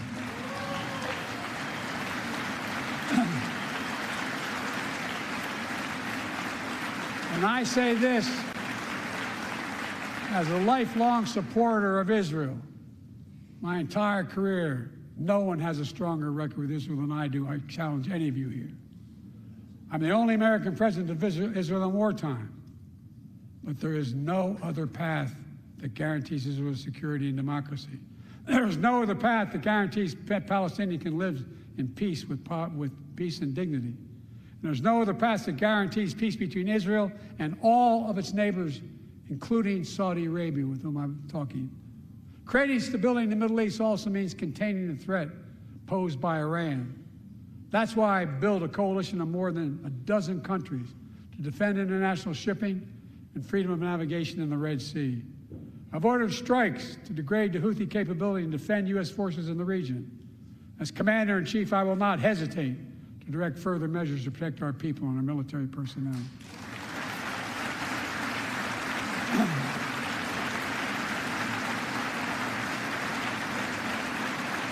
For years, I've heard many of my Republican and Democratic friends say that China is on the rise and America is falling behind.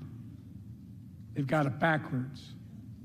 I've been saying it for over 4 years, even when I wasn't president. America's rising. We have the best economy in the world. And since I've come to office, our GDP is up, our trade deficit with China is down to the lowest point in over a decade. And we're standing up against China's unfair economic practices. We're standing up for peace and stability across the Taiwan Straits. I've revitalized our partnership and alliance in the Pacific. India, Australia, Japan, South Korea, Pacific Islands.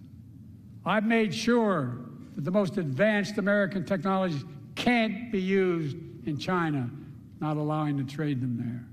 Frankly, for all this tough talk on China, it never occurred to my predecessor to do any of that. I want competition with China, not conflict. And we're in a stronger position to win the conflict of the 21st century against China than anyone else, for that matter, than any time as well. Here at home, I've signed over 400 bipartisan bills. But there's more to pass my unity agenda. Strengthen penalties on fentanyl trafficking. You don't want to do that, huh? Pass bipartisan privacy legislation to protect our children online. Harness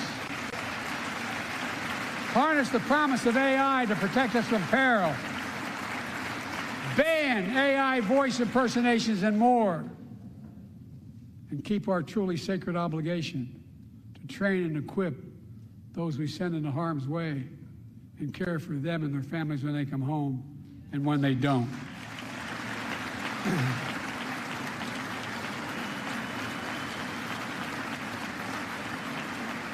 That's why the song Support and Help of Dennis and the VA, I signed the PACT Act. One of the most significant laws ever, helping millions of veterans exposed to toxins who now are battling more than 100 different cancers. Many of them don't come home, but we owe them and their families support. We owe it to ourselves to keep supporting our new health research agency called ARPA-H, and remind us that we can do big things, like end cancer as we know it, and we will.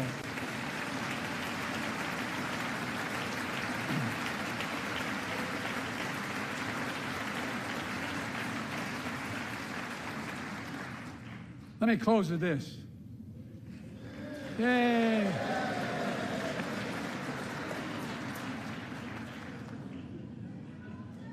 I know you don't want to hear any more, Lindsay, but I got to say a few more things. I know it may not look like it, but I've been around a while. When you get to be my age, certain things become clearer than ever. I know the American story. Again and again, I've seen the contest between competing forces in the battle for the soul of our nation, between those who want to pull America back to the past and those who want to move America into the future. My lifetime has taught me to embrace freedom and democracy, a future based on core values that have defined America: honesty, decency, dignity, equality, to respect everyone, to give everyone a fair shot, to give hate no safe harbor. Now, other people my age see it differently. The American story of resentment, revenge, and retribution.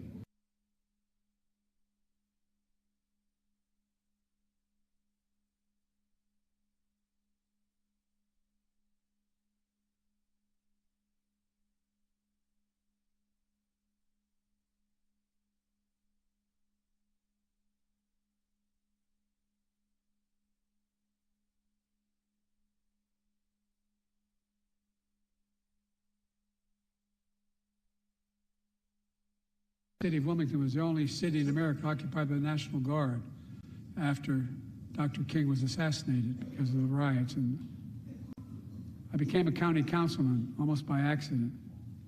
I got elected to the United States Senate when I had no intention of running at age 29. Then vice president of our first black president. Now president to the first women vice president.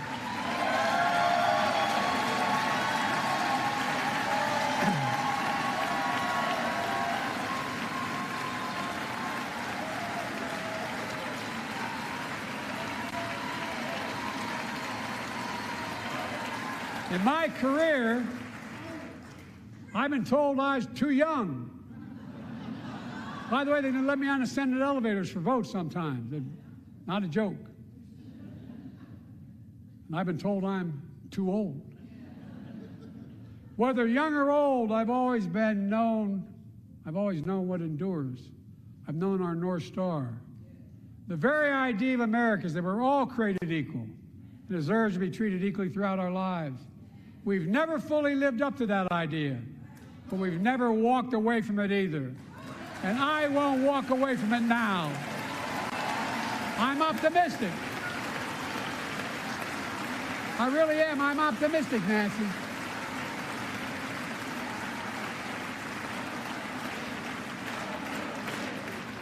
My fellow Americans,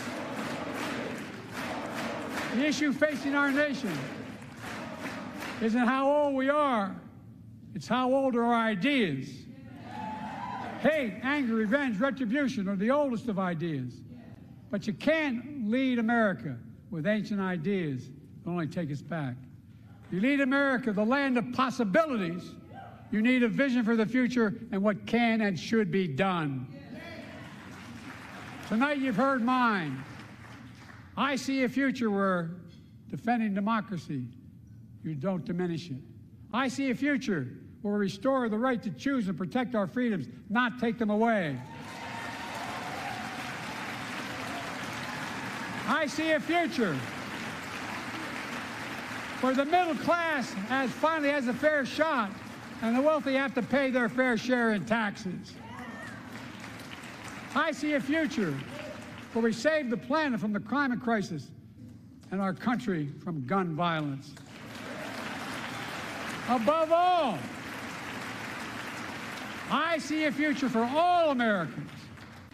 I see a country for all Americans.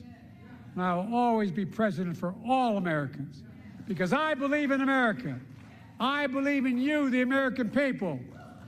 You're the reason we've never been more optimistic about our future than I am now. So let's build the future together. Let's remember who we are. We are the United States of America. And there is nothing beyond our capacity when we act together.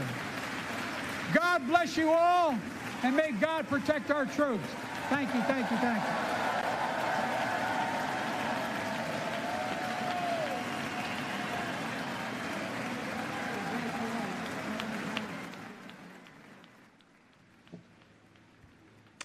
All right, so we, of course, have been listening to Joe Biden deliver the 2024 State of the Union. We've pulled a few of the most notable quotables moments, I guess we would say. Ryan has joined us at the table now, and since we haven't heard from you Kyle's yet, Ryan. Asleep. I was like, Kyle's chilling. I'm jealous. Kyle's brunette again. Yeah. In any case, what were your sort of top line takeaways? Do you think he met the moment? I mean, I'm so sick of these things.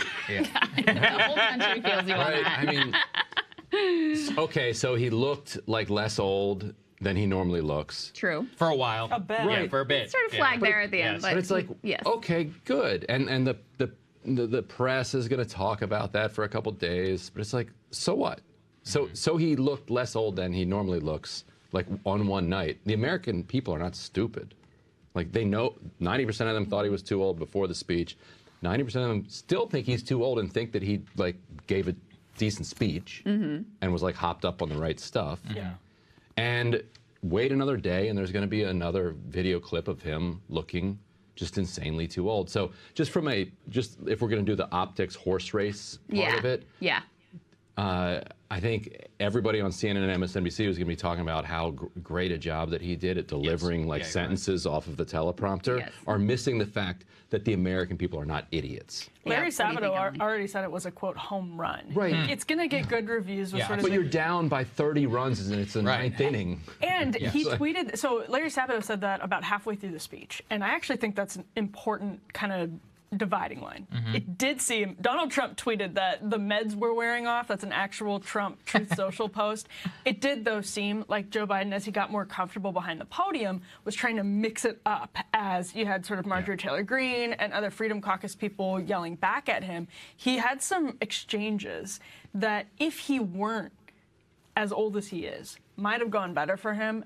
But it was horrible. I mean, it was like he had built up this momentum, and then he lost it because he spent his capital like trying to go back and forth with Marjorie Taylor Greene. And actually, the perfect symbol of that is Marjorie Taylor Greene gave him the Laken Riley button. That's the name of the girl who was killed in Georgia recently, and Biden had it on the podium with him. And then he said her name wrong, and he had his name right in front of him. There were crazy coughs and other things. And then he did illegal. Then he said illegal. Yeah, I was actually. I mean, that was noteworthy. That was probably politically astute. Okay, so I did see Jonathan Martin made a good point on Twitter. He was like, imagine watching the Democratic debates in 2019 and the way that the entire party, including Joe Biden, was talking about immigration, and then hearing him in the State of the Union saying, not even illegal immigrant, an illegal. An illegal, right. That's it's been against the AP style guide since 2013. But otherwise, that part was actually pretty pro-immigration and general. It was just that one rhetorical slip. I just think that first of all, I think the policy on immigration and the hey, Donald Trump, we want to argue to the American people that you're literally a fascist on the border, but also why don't you work with me on implementing your fascism at the border is foolish, insane strategy. And I think the foolishness of that strategy was reflected in that moment, where he's trying to, on the one hand, act like he's as much of a hard ass as the Republicans, I will be just as cruel at the border as you are. And on the other hand, still trying to do the liberal, but we want to welcome everyone. Agreed. It doesn't make any freaking sense. And then when he goes off the prompter and does this trying to mix it up, first of all, it's a hot mess on every level, right? You're holding your breath the whole time, where is this going? It is hard to watch because he's going off the rails. It doesn't really totally make sense. He's using the wrong name. He's using this sort of antiquated pejorative that is completely verboten, left of center. Yes. Yeah, and so it's a mess. But I mean, listen, if this was Obama delivering this speech at this level tonight, everyone would be going, that was an utter catastrophe. That's a good point. There's something wrong with Barack Obama. Right. What has happened to him? Because it's Joe Biden. Yes, the CNN people are going to make him sound like he was amazing and it was perfect and it was like FDR and Reagan and whoever rolled up into one. But he did do better than the expectations that were set for him. And I think for him tonight, that was all he really needed to do when we're just talking about the horse race and the optics. Let me zoom out a little bit just from the structure of the speech, because we kind of skipped ahead to immigration. And I actually think it's a key point is I actually have a time code here in front of me. So Biden began speaking somewhere between 9:15, 9:25. He did not mention immigration until 10:08 p.m. And that was well within some 45, 50 minutes into the speech. The vast majority of the people who watched the State of the Union only watched the first 15 to 30 minutes. So the construction of the speech was basically to front load the issues where he has the best approval rating on, from Ukraine to the economy, a lot of the drug pricing stuff. Yeah, that's right. IVF. So I actually have the list in front of me. It was Ukraine, January 6th, IVF, Roe versus Wade, making fun of Republicans for cheering on infrastructure money, then drug price, then student loans, then tax cuts for the rich, then immigration, right? So now we're at 10 p.m., we're well past the time where a lot of folks have turned the television off,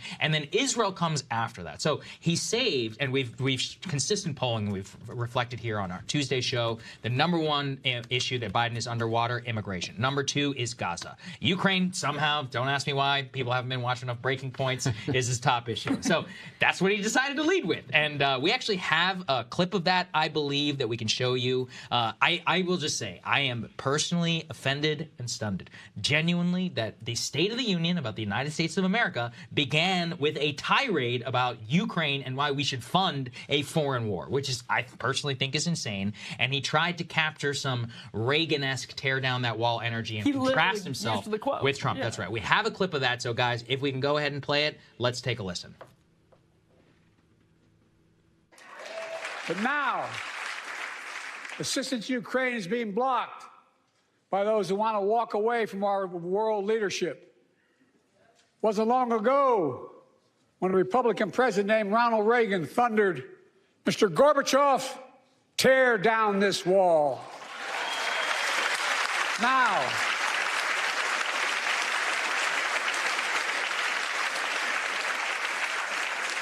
my predecessor, a former Republican president, tells Putin, quote, "Do whatever the hell you want." That's a quote. A former president actually said that, bowing down to a Russian leader. I think it's outrageous, it's dangerous, and it's unacceptable.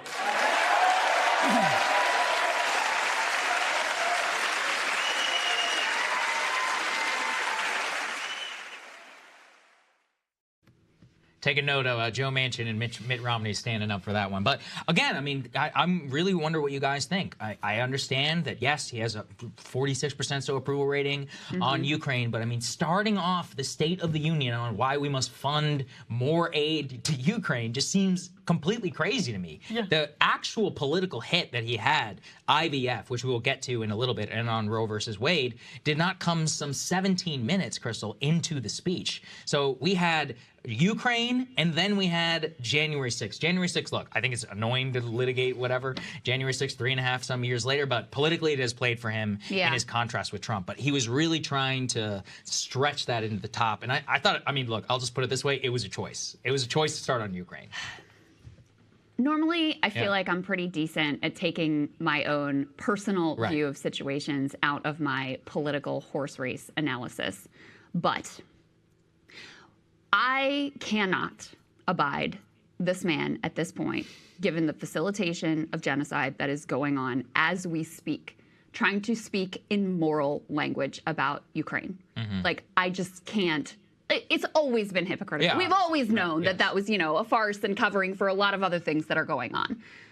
But given the, you know, full pass and the unconditional support and the, hey, Netanyahu, do whatever you want, that he's given, I cannot take that context away from that moment in him now trying to use this flowery pro-democracy bullshit language about Ukraine. No, that's a good point, actually. It's very discontinent with the policy. Right, and the through line of the Biden administration has been not understanding what's going on with their base and with people who are just livid and shocked and appalled at what he's doing. And so for them, I don't think they understand how, when you start talking about, like, how dare you give a foreign leader unconditional support in its invasion of a helpless people? It's outrageous that so many people would hear that. Be like, well, yes, exactly. How dare you? Yeah. Like why? But then he doesn't mention it again for another hour. He knows that Gaza, Israel is terrible for him. That's why he has it at the very back end of the speech. Right. But he doesn't understand how it connects to that. Well, and here's what's been interesting too is actually, you know, they have stopped using a lot of the language, like a lot of his, you know, State Department ghouls and whoever have stopped using a lot of that international rules-based order language. Because they know how blatantly hypocritical it is, right? I mean, how many clips have we played for members of Congress and whatever that's like, oh, you knew it was a war crime then, but now suddenly you need a lawyer, you need 15 independent experts in 13 years to figure out whether it's a freaking war crime when it's right there in front of your face every single day on TikTok. So there is some awareness in the administration that they have lost the ability to talk in those terms. So that was why I did find it sort of shocking that they started with that and tried to re-embrace those terms.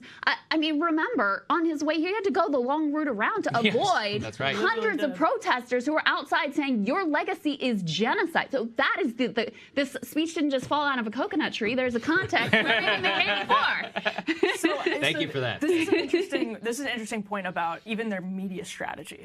Because going into this, they were like, not leaking, but they were doing a lot of interviews, Jeff Zients and other people, about how this was going to be Biden's reset, that people have, quote, Trump amnesia. They don't remember how bad things were under Trump because Biden is still sort of purportedly digging out of the COVID hole. And so people just don't understand that Joe Biden has, you know, made this recovery go up, even though, of course, what they're not telling you is that up is relative to what it came down from when COVID happened.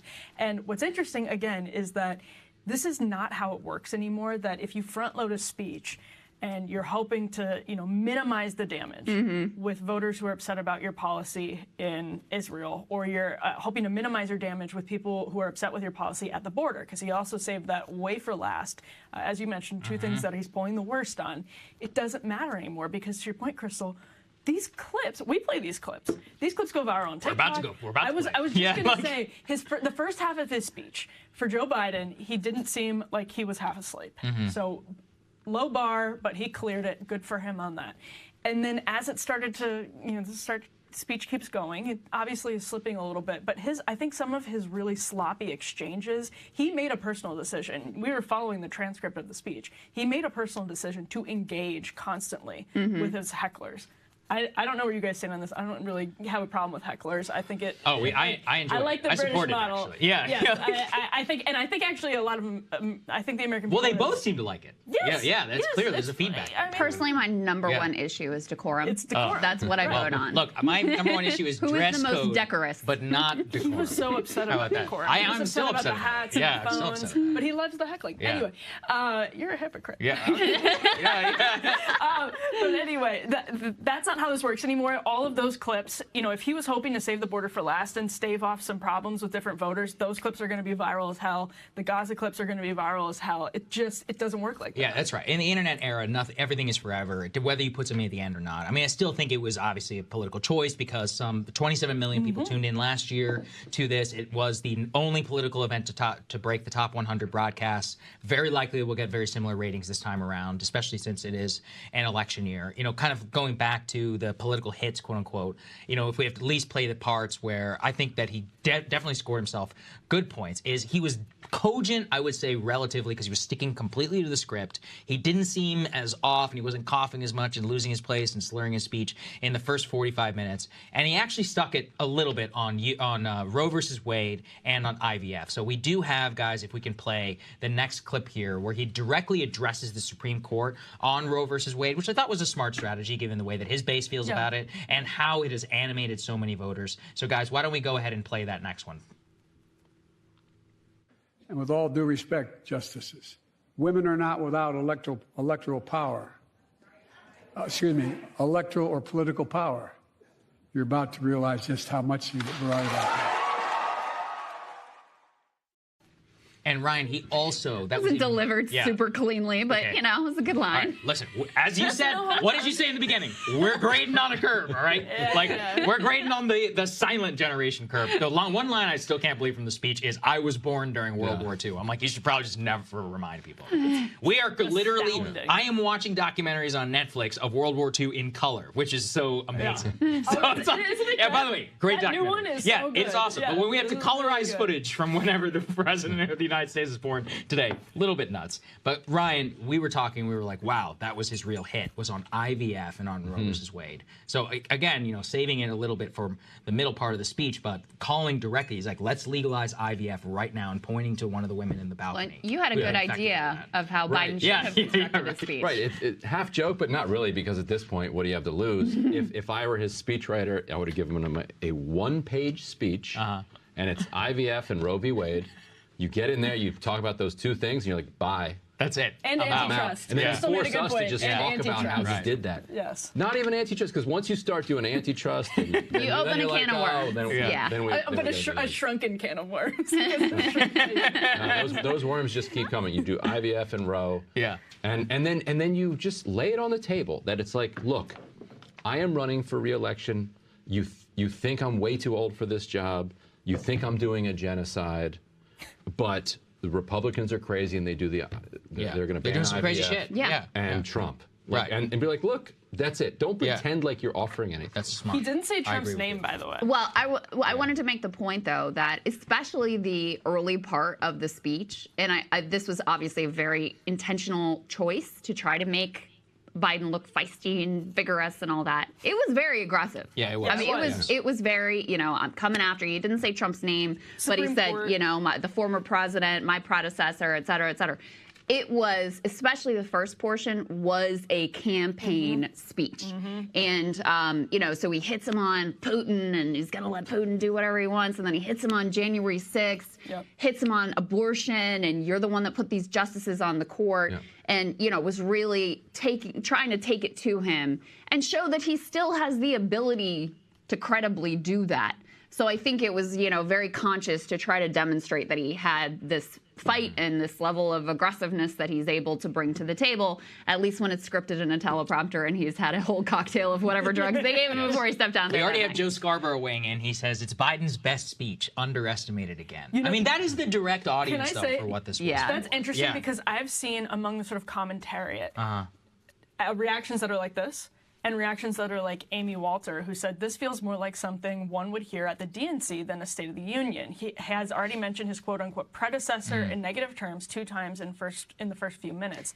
Danny Pletka, American Enterprise Institute. She's voting on decorum. That was a problem for her. A very neoconservative person says, like, literally has the Israeli and Ukraine flags in her bio. She said, what Biden doesn't realize is how much he now reflects Trump's legacy. Angry, hate-filled, partisan, without hope, just vengeance, and some random untruths about the economy. So I've seen a sort of bifurcated reaction from the chattering class. I think that's so stupid. This is the State of the Union before the election. It is a campaign speech. No shit. What are we all doing here? Do we remember Trump's speech? I agree. I remember Obama's as well. Obama's 2012 thing. That was a huge campaign kickoff. The Supreme Court went on tour unusual. afterwards. The Supreme Court thing was unusual. Roe is, the major deciding read. That's the main thing that's getting, even Dems to crawl out and actually vote for them. The Amy Walters of the world are this like centrist, like DC class that used to kind of squat comfortably between the two parties, and now it's more difficult for them because the MAGA wing, they don't have a spot there, so it's hard for them to pretend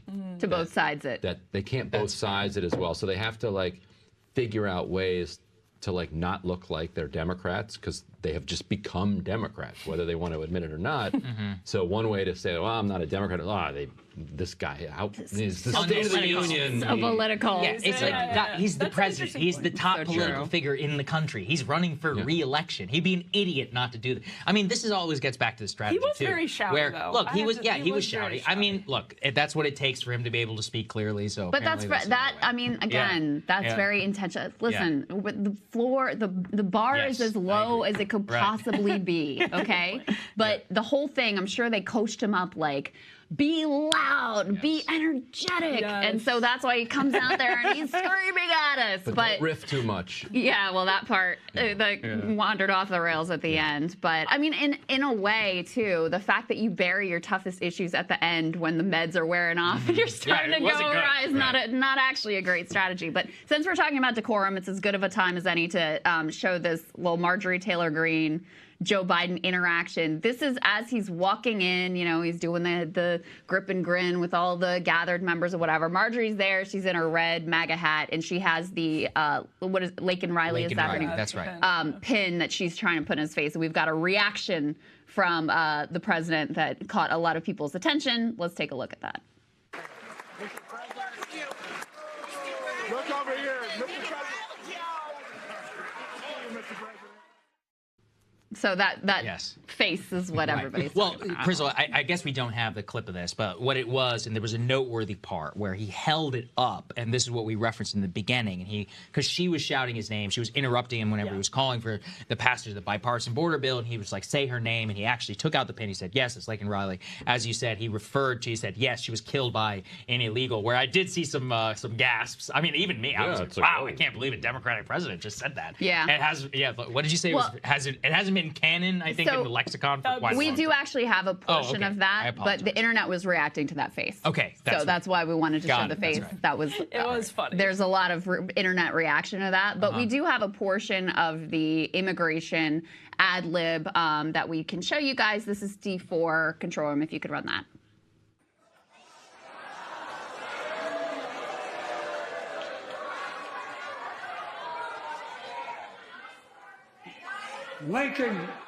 Laken Riley, an innocent young woman who was killed by an illegal. That's right. But how many of thousands of people being killed by illegals? Wow. Yeah, I mean, again, it went on genuinely crazy. Yeah, and it went on from there uncomfortably. But yeah, I mean, it was the reason why I was uncomfortable, as Emily noted, is he didn't know the name properly, and then he was like stumbling kind of through it, didn't know what he was doing. I mean, electorally, it was in front of him on the pen. And I know the point he was trying to make there, which is that the native-born population has a higher crime rate than the immigrant population. Yeah. So, but then when you're in the position of being like, yeah, well, how many people do regular Americans murder? It's like, well, that wasn't made in really the most artful way possible. And that's when I started, getting nervous. And then he's like, this killed by an illegal. Like and Trump, you think we're so innocent? But Wait, but he was right though. No, but Trump was right. Yeah, come on. Yeah. They're both right. Yeah. That is going to be mega viral, though, Yeah, and undermine agree with you, any yes. attempt that his administration made. And it's because he went off script. He didn't have to go off script. But Emily, we know that. I mean, those attempts are already Of course. done. Of And course. the other thing that happened there is James Lankford, senator, who Yes. worked on that bipartisan bill, which was, legitimately very hard line, in which Trump came out and was like, no, I don't want this passed because I want to use this as an issue in the election. Lankford was the sort of lead Republican negotiator on that. And so when Biden is there saying, this is the toughest border security bill that any president has ever, tried to push through, Lankford actually mouths, that's true, as his Republican colleagues are booing and, no, that's a lie, Marjorie Taylor Greene doing her thing and whatever. I think it's a big hope from Lankford. I personally think it's cope. If people want, we did an hour and a half long debate, Yeah, you Krystal and I, did about great. this bill. That was People great. can go watch But it for can you just- themselves. I mean- It's also relative.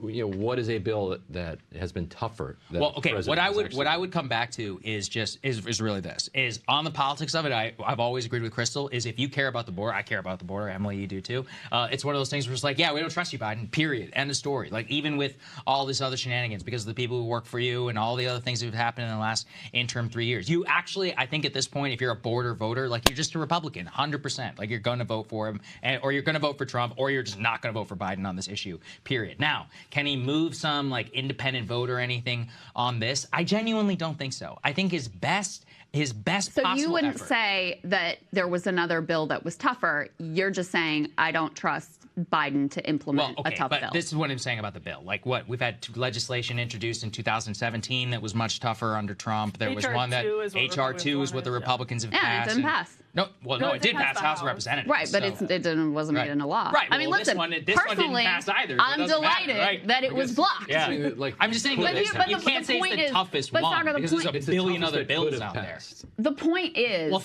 okay, the point theoretically, is- HR2 can pass but think too. about it. But Like, think about yeah. this. There's no way in hell Democrats would vote for this shit under Trump. Sure. Not a fucking Oh, chance. well, Not a maybe. chance that they would have backed this bill with no path, nothing even for DACA, for the Well, Dreamers. what about the next? None of that. Under the next Trump, I'm not. Oh, maybe. Look, But I maybe you're right. think I so. don't know. I mean, I think so the what- politics. so are that's changing. why- Would have under Bush, the Democratic Yeah. Party. The New York Times had an amazing poll on this, how Democrats have moved way more than Republicans in the last, just the average voter On in the immigration last 20, 30 especially. years. Just on Yeah, immigration yeah. is what I'm talking about. Right. And I think that's what's, for Republicans, that's what to me was interesting about Biden actually being willing to take the pin for Marjorie Taylor Greene and then go back and forth. I just saw it as so But you emblematic. guys are also acting like this is some open border stuff. No, we're not saying that. The most Yeah. honest positioning Well, we're that not you saying get from him when he blurts out something like an illegal killed her. I mean, this is who he's been But throughout that's his what I think is career. interesting. Yeah. That's He's what I think not is some interesting. lib on this issue. But that's like the whiplash that people get with Democrats. Genuinely disaffected people will look at this, or people who care about the border and they don't feel like Democrats have dedicated enough time to it and haven't been willing to take tough steps to it. That's why I thought the moment was so emblematic. Like Biden took the pin for Marjorie Taylor Greene. He tried to interact with her. He thought he was interacting with her in good faith, which is in and of itself a weird thing Well, to I think. think he was trying to flip it. Is what I think he was Agree, trying. He was trying to agree. get the political one-ups. But it's sort of Yeah. all of it in a nutshell, that Biden wants to try to please these two unpleasable blocs. Yeah, and he I thinks he's the agree with you. only one who can do it. I alone can Just fix it. think about, okay, so the two areas where Biden has the worst approval rating right now, Immigration in Gaza. immigration and Gaza. Right. And in order to try to appease a group of people who, you're right, are Republicans and are not voting for him. No, it's not going to happen. People Right. who, the border and the quote unquote immigration crisis is their number one issue. They're not voting for him. He is willing to abandon everything he said on the campaign trail and literally reach out his hand and say, Donald Trump, work with me on this issue. On Gaza, he's willing to pretend like he cares and do literally nothing to change the policy because it's the pressure from the left. I mean, it's so illustrative of the contempt with which the Democratic Party holds anything that they see as coming from the left. They just hold it in complete and utter contempt. Yeah, I agree. And they delight in screwing up. It's the total opposite. On the Republican Party side, I think they go to great lengths to try to please and cater to their base. But the with- Republican base would say the Langford negotiations was the Yeah, biggest middle exactly. finger they ever got from But the they political didn't. But establishment. then they backed away from it when they got pressure from the base. They backed no, I away when agree. Trump Oh, I said, "Hey, 100% you need to." agree. Yeah, and here's 100%. the thing: is I just don't think you can deny. I am delighted that they killed this bill. Now I don't think anything's going to happen. The things that are more likely to happen is if Trump gets in again, whatever he does through executive orders, which is quite significant, what he could do. That's what's likely to happen.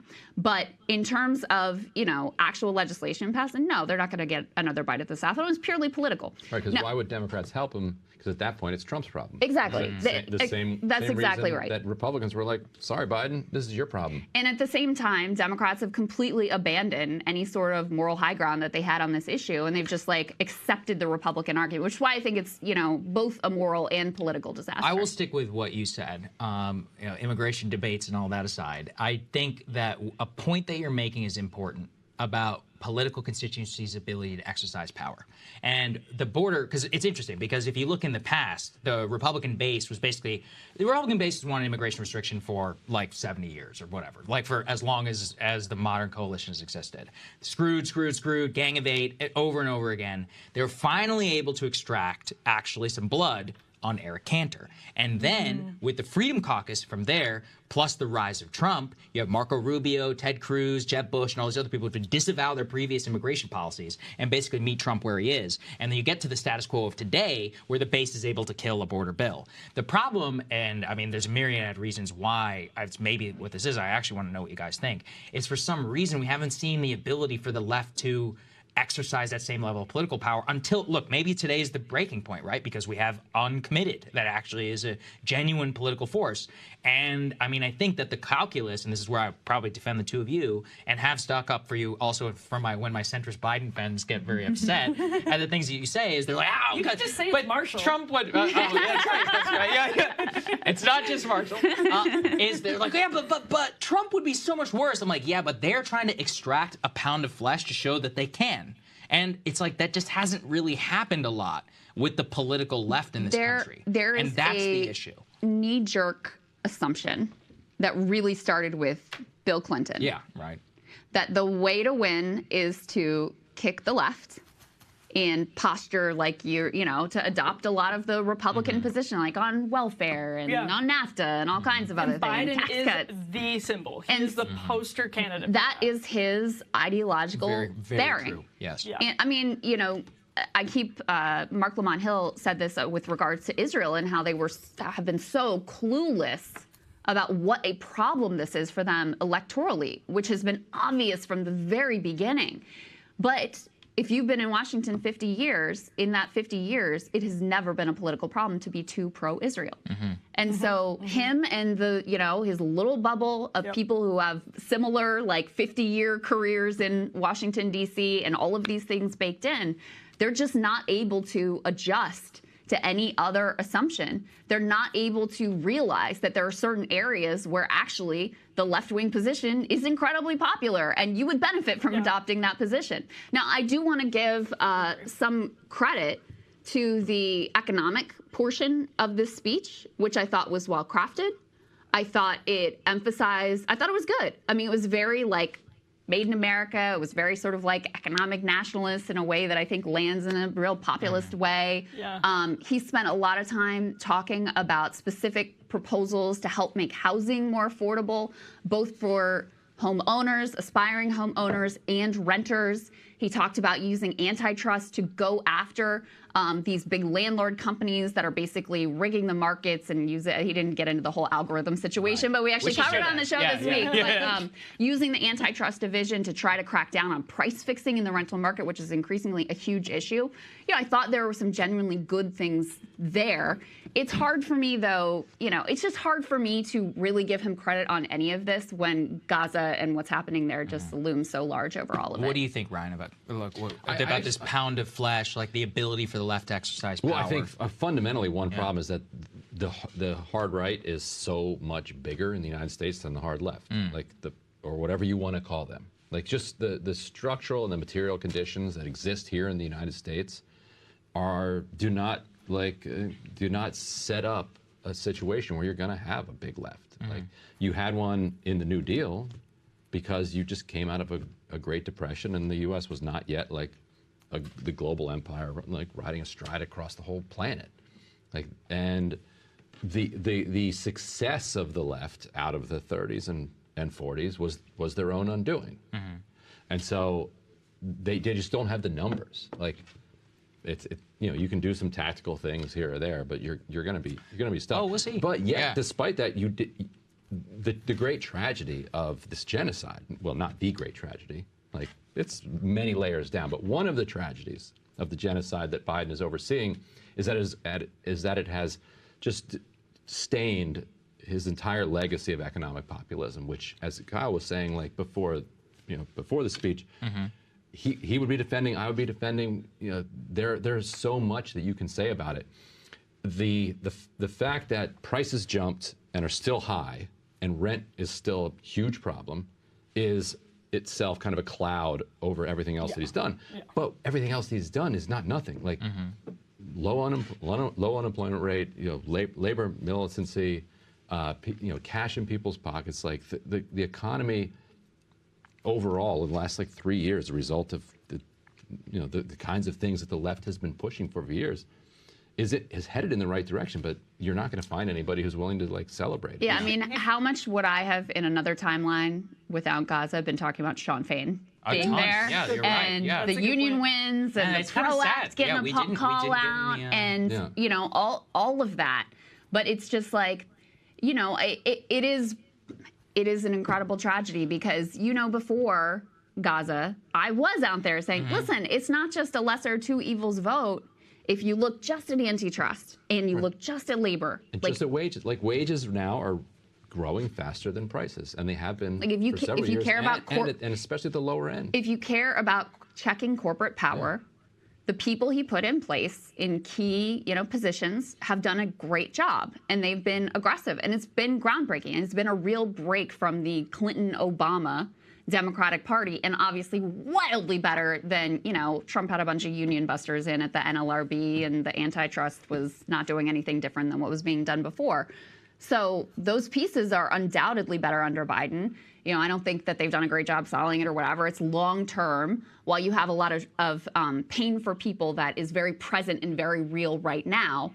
And on the economic front, I've long said that dropping the economic pieces of Build Back Better and allowing all the COVID social safety net stuff to expire. I mean, that was a huge moral disaster. It was a huge political disaster. And it's a big and I think undersold part of why his economic approval ratings are so incredibly low. I just want to mention Jeff Stein flagged some of the economic policy that was in the State of the Union, highlighting manufacturing, auto construction boom, which is real, reducing drug costs by taking on big pharma. I mean, that was kind of like they did a little bit there. It's a kind of fake, but whatever. 2 million new affordable homes, $5,000 per year for first-time home buyers, universal preschool, Pell Grants, cutting student debt, expanding ACA subsidies. So, I mean, some of those things are very neo-lib, but it is this kind of populist economic focus. Chips Act you talked about. Yeah, that would have given people something to focus on, hold on to, highlight, if not overshadowed by the wars. He started in Ukraine. I mean, to your point, he started in Ukraine. I can't get over when we were listening to him talk about housing, I was thinking to myself,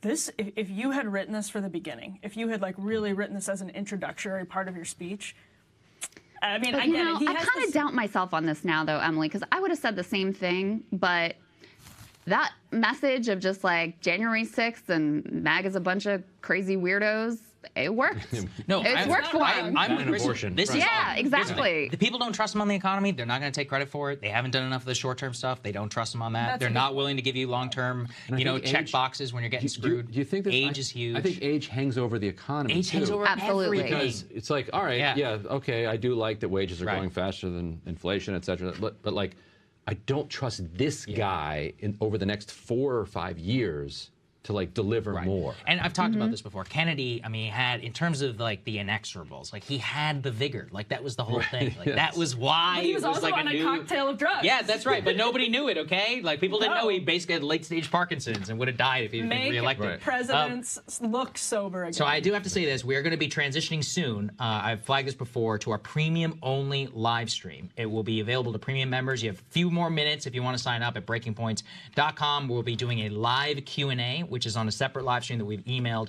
to our premium subscribers. If you want to be able to get access to that, guys, can we put the graphic, please, up on the screen? BreakingPoints.com. Very generous discount going on right now, State of the Union, 25% off there. So take advantage of that. We've got links everywhere, and you can go and visit yourself. So maybe last thoughts, I guess. You've been saving any gems for later? Well, some gems? Well, look, for the premium we'll see. I mean, it's up to them. It depends on what they ask. We should mention that Trump has been responding on Truth Social. Oh, that's right. Presumptive nominee as of this week. Okay. And he has been slamming Biden for coughing the entire I mean, it was weird. Like, yeah.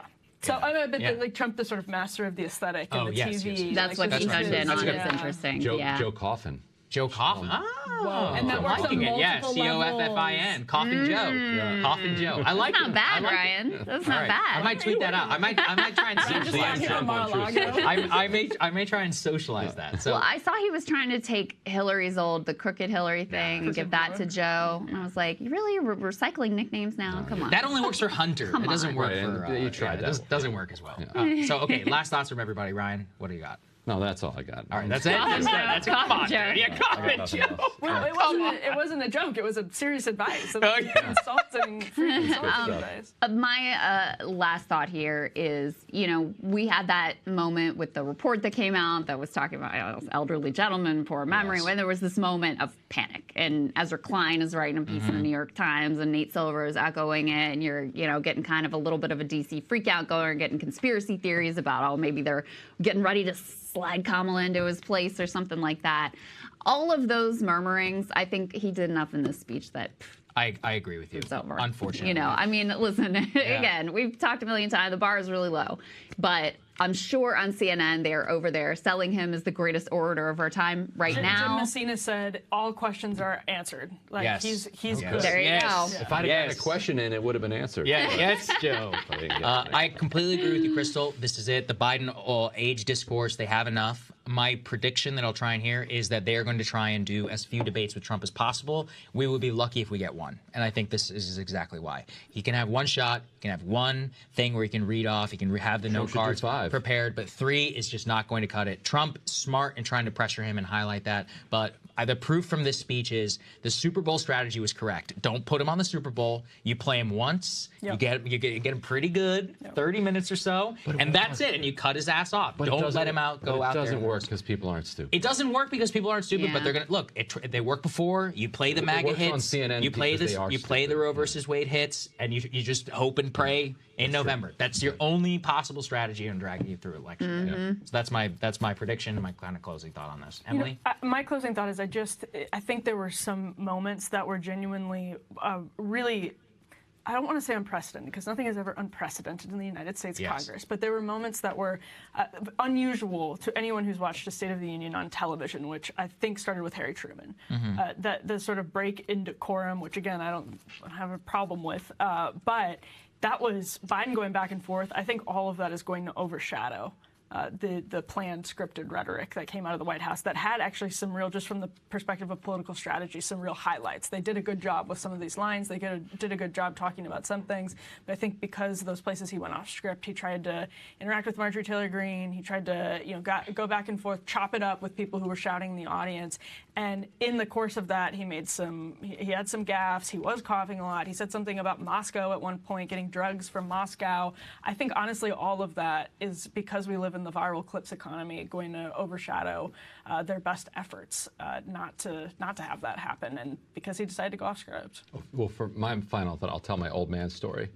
To your point, back in 2010, I was in the gallery when Joe Wilson that's right. yells, "You lie." Yeah. I had just written a profile of Joe Wilson for Politico like a couple months earlier. That's genius. You looked like the traffic on that must have been and not just that, when he yelled, he's a total backbench nobody. Right. Yes. And the whole press corps is like, who just yelled? Who just yelled? And I'm like, I like, because then you couldn't bring your devices in. I'm like, that was Joe Wilson that just yelled. Ryan, and everyone in the gallery is like, who is Joe Wilson?